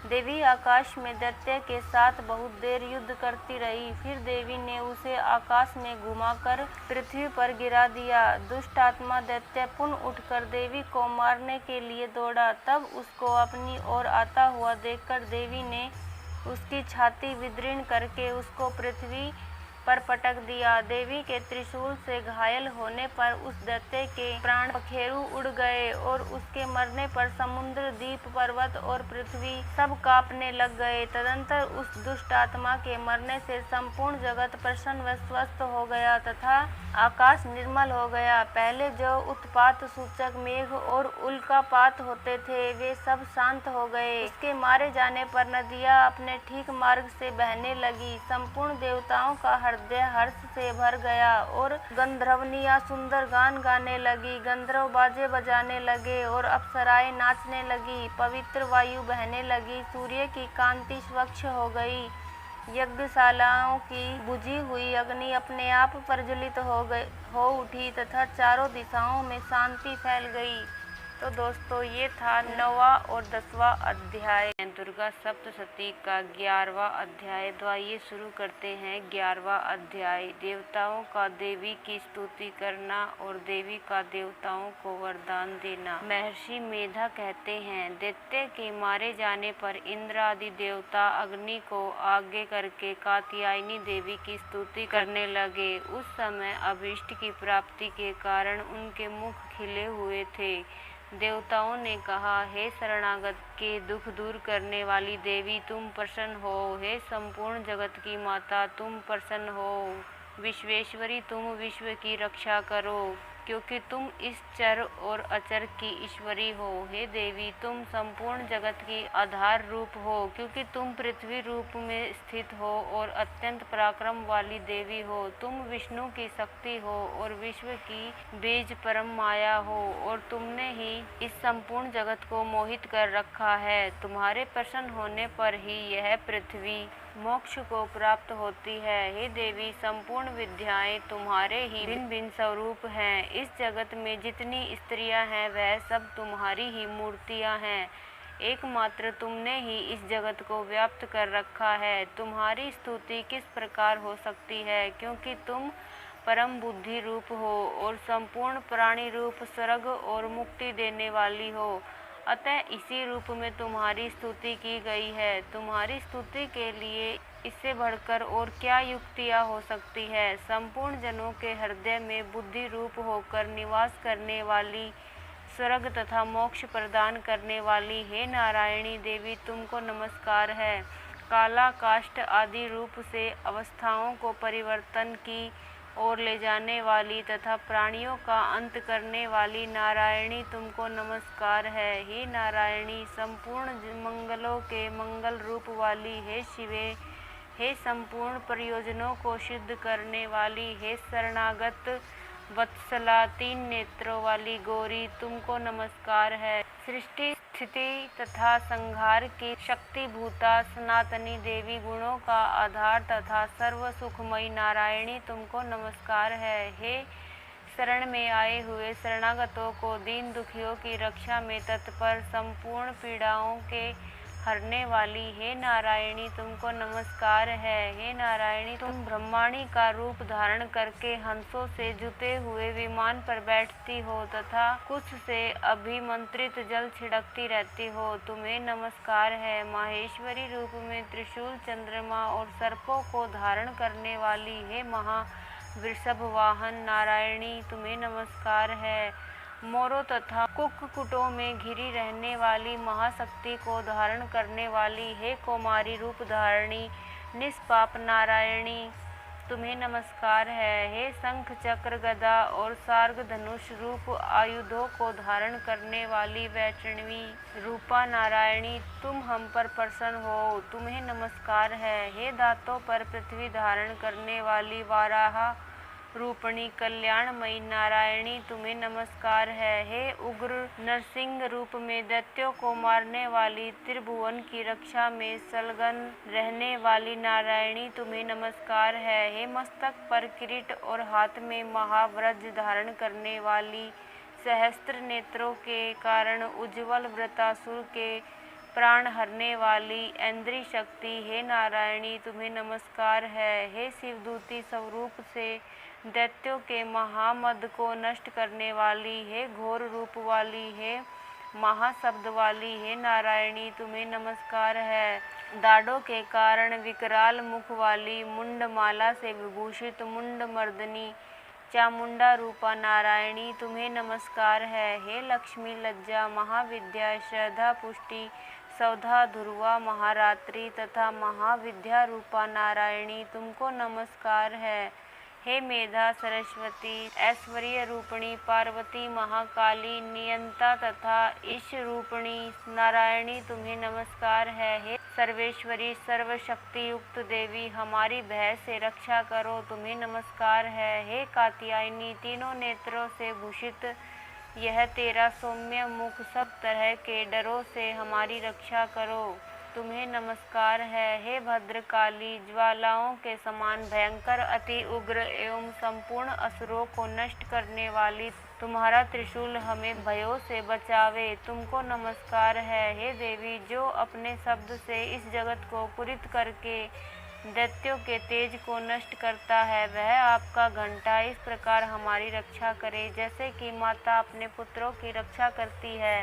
हे चंडी के असुरों के रक्त और चर्बी से चर्चित जो आपकी तलवार है, वह हमारा मंगल करे, हम आपको नमस्कार करते हैं। हे देवी, तुम जब प्रसन्न होती हो तो संपूर्ण रोगों को नष्ट कर देती हो और जब रुष्ट हो तो संपूर्ण वांछित कामनाओं को नष्ट कर देती हो, और जो मनुष्य तुम्हारी शरण में आते हैं उन पर कभी विपत्ति नहीं आती, बल्कि तुम्हारी शरण में गए हुए मनुष्य दूसरों को आश्रय देने योग्य हो जाते हैं। अनेकों रूपों से बहुत प्रकार की मूर्तियों को धारण करके इन धर्मद्रोही असुरों को तुमने संहार किया है, वह तुम्हारे सिवा और कौन कर सकता था। 14 विद्याएं 60 शास्त्र और 4 वेद तुम्हारे ही प्रकाश से प्रकाशित हैं, उनमें तुम्हारा ही वर्णन है। और जहाँ राक्षस विषैले सर्प शत्रुगण है, वहाँ और समुद्र के बीच में भी तुम साथ रहकर इस विश्व की रक्षा करती हो। हे विश्वेश्वरी, तुम विश्व का पालन करने वाली विश्व रूपा हो, इसलिए संपूर्ण विश्व को धारण करती हो, इसलिए ब्रह्मा विष्णु महेश की भी वंदनीय हो, जो भक्ति पूर्वक तुमको नमस्कार करते हैं विश्व को आश्रय देने वाले बन जाते हैं। हे देवी, तुम प्रसन्न हो और असुरों को मारकर जिस प्रकार हमारी रक्षा की है, ऐसे ही हमारे शत्रुओं से सदा हमारी रक्षा करती रहो। संपूर्ण जगत के पाप नष्ट कर दो और पापों तथा उनके फल स्वरूप होने वाली महामारी आदि बड़े बड़े उपद्रवों को शीघ्र ही दूर कर दो। विश्व की पीड़ा को हरने वाली देवी, शरण में पड़े हुओं पर प्रसन्न हो। त्रिलोक निवासियों की पूजनीय परमेश्वरी, हम लोगों को वरदान दो। देवी ने कहा, हे देवताओं, मैं तुमको वर देने के लिए तैयार हूँ। आपकी जैसी इच्छा हो वैसा वर मांग लो, मैं तुमको दूंगी। देवताओं ने कहा, हे सर्वेश्वरी, त्रिलोकी के निवासियों की समस्त पीड़ाओं को तुम इसी प्रकार हरती रहो और हमारे शत्रुओं को इसी प्रकार नष्ट करती रहो। देवी ने कहा, वैवस्वत मनवंतर के 28वें युग में 2 और महाअसुर शुंभ और निशुंभ उत्पन्न होंगे। उस समय मैं नंदगोप के घर में यशोदा के गर्भ से उत्पन्न होकर विंध्याचल पर्वत पर शुंभ और निशुंभ का संहार करूंगी। फिर अत्यंत भयंकर रूप से पृथ्वी पर अवतीर्ण होकर मैं विप्रचिति नामक दानवों का नाश करूंगी। उन भयंकर महाअसुरों को भक्षण करते समय मेरे दांत अनार के पुष्प के समान लाल होंगे। इसके पश्चात स्वर्ग में देवता और पृथ्वी पर मनुष्य मेरी स्तुति करते हुए मुझे रक्तदंतिका कहेंगे। फिर जब 100 वर्षों तक वर्षा न होगी तो मैं ऋषियों के स्तुति करने पर आयो निज नाम से प्रकट होंगी और अपने 100 नेत्रों से ऋषियों की ओर देखूंगी। अतः मनुष्य शताक्षी नाम से मेरा कीर्तन करेंगे। उसी समय मैं अपने शरीर से उत्पन्न हुए प्राणों की रक्षा करने वाले शाकों द्वारा सब प्राणियों का पालन करूंगी और तब इस पृथ्वी पर शाकंभरी के नाम से विख्यात होंगी। और इसी अवतार में मैं दुर्ग नामक महिषासुर का वध करूंगी और इससे मैं दुर्गा देवी के नाम से प्रसिद्ध होंगी। इसके पश्चात जब मैं भयानक रूप धारण करके हिमालय निवासी ऋषियों महर्षियों की रक्षा करूंगी, तब भीमा देवी के नाम से मेरी ख्याति होगी। और जब फिर अरुण नामक असुर तीनों लोकों को पीड़ित करेगा, तब मैं असंख्य भ्रमरों का रूप धारण करके उस महादैत्य का वध करूंगी। तब स्वर्ग में देवता और मृत्युलोक में मनुष्य मेरी स्तुति करते हुए मुझे भ्रामरी नाम से पुकारेंगे। इस प्रकार जब जब पृथ्वी राक्षसों से पीड़ित होगी, तब तब मैं अवतरित होकर शत्रुओं का नाश करूंगी। तो दोस्तों, यहीं पर 11वां अध्याय समाप्त होता है। दुर्गा सप्तशती का 12वां और 13वां अध्याय। तो आइए शुरू करते हैं 12वां अध्याय, देवी के चरित्रों के पाठ का महात्म्य। देवी बोली, हे देवताओं, जो पुरुष इन स्तोत्रों द्वारा एकाग्रचित होकर मेरी स्तुति करेगा, उसके संपूर्ण कष्टों को निसंदेह हर लूंगी। मधुकेटभ के नाम महिषासुर के वध और शुंभ तथा निशुंभ के वध की जो मनुष्य कथा कहेंगे, मेरे महात्म्य को अष्टमी, चतुर्दशी व नवमी के दिन एकाग्रचित से भक्ति पूर्वक सुनेंगे, उनको कभी कोई पाप न रहेगा। पाप से उत्पन्न हुई विपत्ति भी उनको न सताएगी।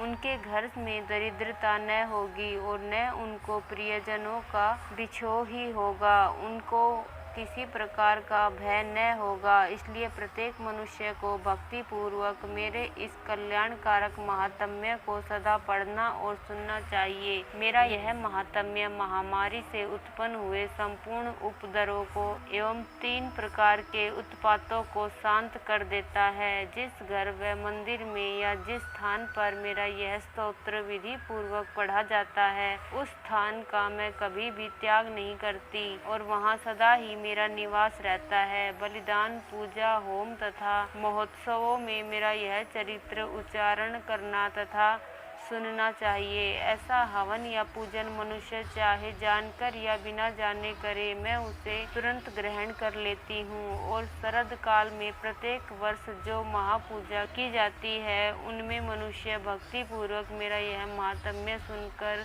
सब विपत्तियों से छूट जाता है और धन धान्य तथा पुत्र आदि से संपन्न हो जाता है। और मेरे इस महात्म्य व कथाओं इत्यादि को सुनकर मनुष्य युद्ध में निर्भय हो जाता है और महात्म्य के श्रवण करने वाले के शत्रु नष्ट हो जाते हैं तथा कल्याण की प्राप्ति होती है और उनका कुल आनंदित हो जाता है। सब कष्ट शांत हो जाते हैं तथा भयंकर स्वप्न दिखाई देना तथा घरेलू दुख इत्यादि सब मिट जाते हैं। बाल ग्रहों में ग्रसित बालिकों के लिए यह मेरा महात्म्य परम शांति को देने वाला है। मनुष्यों में फूट पड़ने पर यह भली भांति मित्रता करवाने वाला है। मेरा यह महात्म्य मनुष्य को मेरी जैसी सामर्थ्य की प्राप्ति करवाने वाला है। पशु पुष्प अर्घ्य धूप गंध दीपक इत्यादि सामग्रियों द्वारा पूजन करने से ब्राह्मण को भोजन करा के हवन करके प्रतिदिन अभिषेक करके नाना प्रकार के भोगों को अर्पण करके और प्रत्येक वर्ष दान इत्यादि करके जो मेरी आराधना की जाती है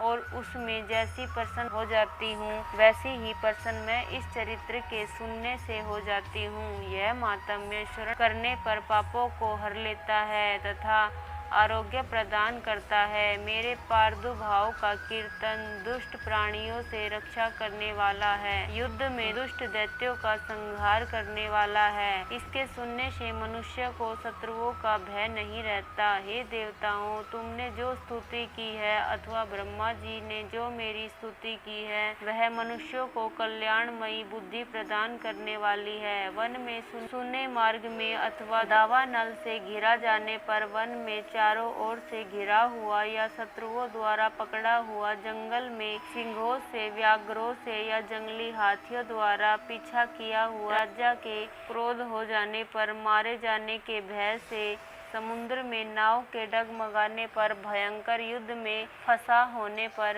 किसी भी प्रकार की पीड़ा से पीड़ित, घोर बाधाओं से दुखी हुआ मनुष्य मेरे इस चरित्र को स्मरण करने से संकट से मुक्त हो जाता है। मेरे प्रभाव से सिंह, चोर या शत्रु इत्यादि दूर भाग जाते हैं और पास नहीं आते। महर्षि ने कहा, प्रचंड पराक्रम वाली भगवती चंडिका को यूं कहने के पश्चात सब देवताओं के देखते ही देखते देवी अंतर ध्यान हो गई और संपूर्ण देवता अपने शत्रुओं के मारे जाने पर पहले की तरह यज्ञ भाग का उपभोग करने लगे और उनको अपने अधिकार फिर से प्राप्त हो गए तथा युद्ध में देवताओं के शत्रुओं शुंभ व निशुंभ के देवी के हाथों मारे जाने पर बाकी बचे हुए राक्षस पाताल को चले गए। हे राजन, इस प्रकार भगवती अंबिका नित्य होती हुई भी बार बार प्रकट होकर इस जगत का पालन करती है, इसको मोहित करती है, जन्म देती है और प्रार्थना करने पर समृद्धि प्रदान करती है। हे राजन, भगवती ही महाप्रलय के समय महामारी का रूप धारण करती है और वह संपूर्ण ब्रह्मांड में व्याप्त है और वही भगवती समय समय पर महाकाली तथा महामारी का रूप बनाती है और स्वयं अजन्मा होती हुए भी सृष्टि के रूप में प्रकट होती है।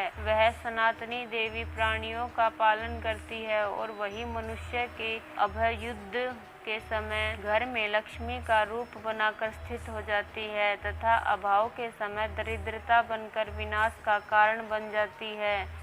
पुष्प, धूप और गंध आदि से पूजन करके उनकी स्तुति करने से वह धन एवं पुत्र देती है और धर्म में शुभ बुद्धि प्रदान करती है। बोलो माता रानी की जय। तो ये था माता रानी का 12वां अध्याय। 13वां अध्याय, राजा सूरत और वैश्य को देवी का वरदान। महर्षि मेधा ने कहा, हे राजन, इस प्रकार देवी के उत्तम महात्म्यों का वर्णन मैंने तुमको सुनाया। जगत को धारण करने वाली इस देवी का ऐसा ही प्रभाव है। वही देवी ज्ञान को देने वाली है और भगवान विष्णु की इस माया के प्रभाव से तुम और यह वैश्य तथा विवेकी जन मोहित होते हैं और भविष्य में मोहित होंगे। हे राजन, तुम इसी परमेश्वरी की शरण में जाओ। यही भगवती आराधना करने पर मनुष्य को भोग, स्वर्ग तथा मोक्ष प्रदान करती है। मार्कंडेय जी ने कहा, महर्षि मेधा की यह बात सुनकर राजा सूरत ने उन उग्र व्रत वाले ऋषि को प्रणाम किया और राज्य के छिन जाने के कारण उसके मन में अत्यंत ग्लानि हुई और वह राजा तथा वैश्य तपस्या के लिए वन को चले गए और नदी के तट पर आसन लगाकर भगवती के दर्शनों के लिए तपस्या करने लगे। दोनों ने नदी के तट पर देवी की मूर्ति बनाई और पुष्प, धूप, दीप तथा हवन द्वारा उनका पूजन करने लगे। पहले उन्होंने आहार को कम कर दिया, फिर बिल्कुल निराहार रहकर भगवती में मन लगाकर एकाग्रता पूर्वक उसकी आराधना करने लगे। वह दोनों अपने शरीर के रक्त से देवी को बलि देते हुए 3 वर्ष तक लगातार भगवती की आराधना करते रहे। 3 वर्ष के पश्चात जगत का पालन करने वाली चंडिका ने उनको प्रत्यक्ष दर्शन देकर देवी बोली, हे राजन, अपने कुल को प्रसन्न करने वाले वैश्य, तुम जिस वर की इच्छा रखते हो मांगो, वह वर मैं तुमको दूंगी, क्योंकि मैं तुम पर अत्यंत प्रसन्न हूँ। मार्कंडेय जी कहते हैं, यह सुन राजा ने अगले जन्म में नष्ट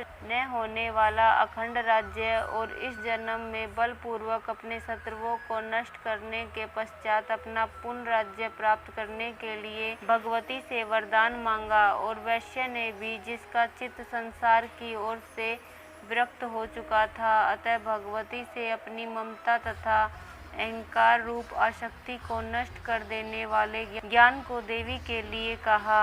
देवी ने कहा, हे राजन, तुम शीघ्र ही अपने शत्रुओं को मारकर पुनः अपना राज्य प्राप्त कर लोगे।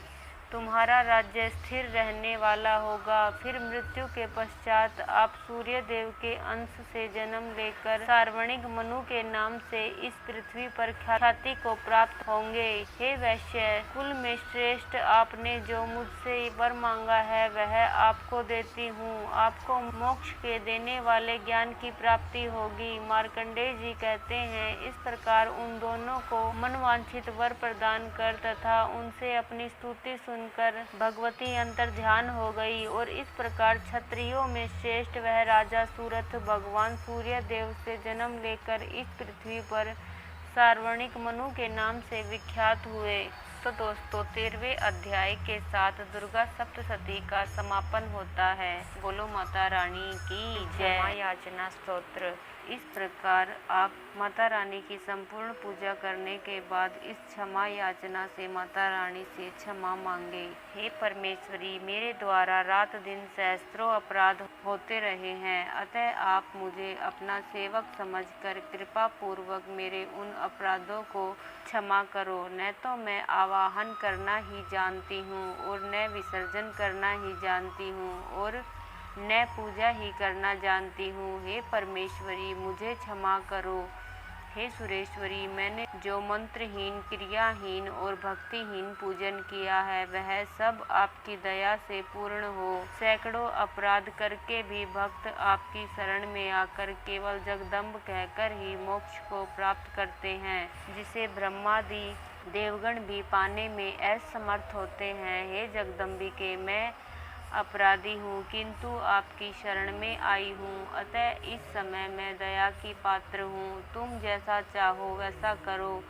अज्ञानवश या बुद्धि भ्रम होने के कारण भूल से जो कुछ भी मैंने कम या अधिक कर दिया है, हे देवी, हे परमेश्वरी, सब अपराध क्षमा करो और प्रसन्न हो। हे जगत माता, हे कामेश्वरी, सच्चिदानंद स्वरूपिणी परमेश्वरी, आप प्रेम पूर्वक मेरी यह पूजा स्वीकार करो और मुझ पर प्रसन्न हो।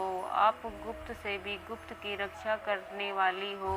आप मेरे किए हुए इस जाप को ग्रहण करके मेरे सभी अपराधों को क्षमा करो। हे देवी, हे महेश्वरी, आपकी कृपा से मुझे सिद्धि की प्राप्ति हो। जय माता रानी की। इस प्रकार माता रानी से क्षमा याचना करें।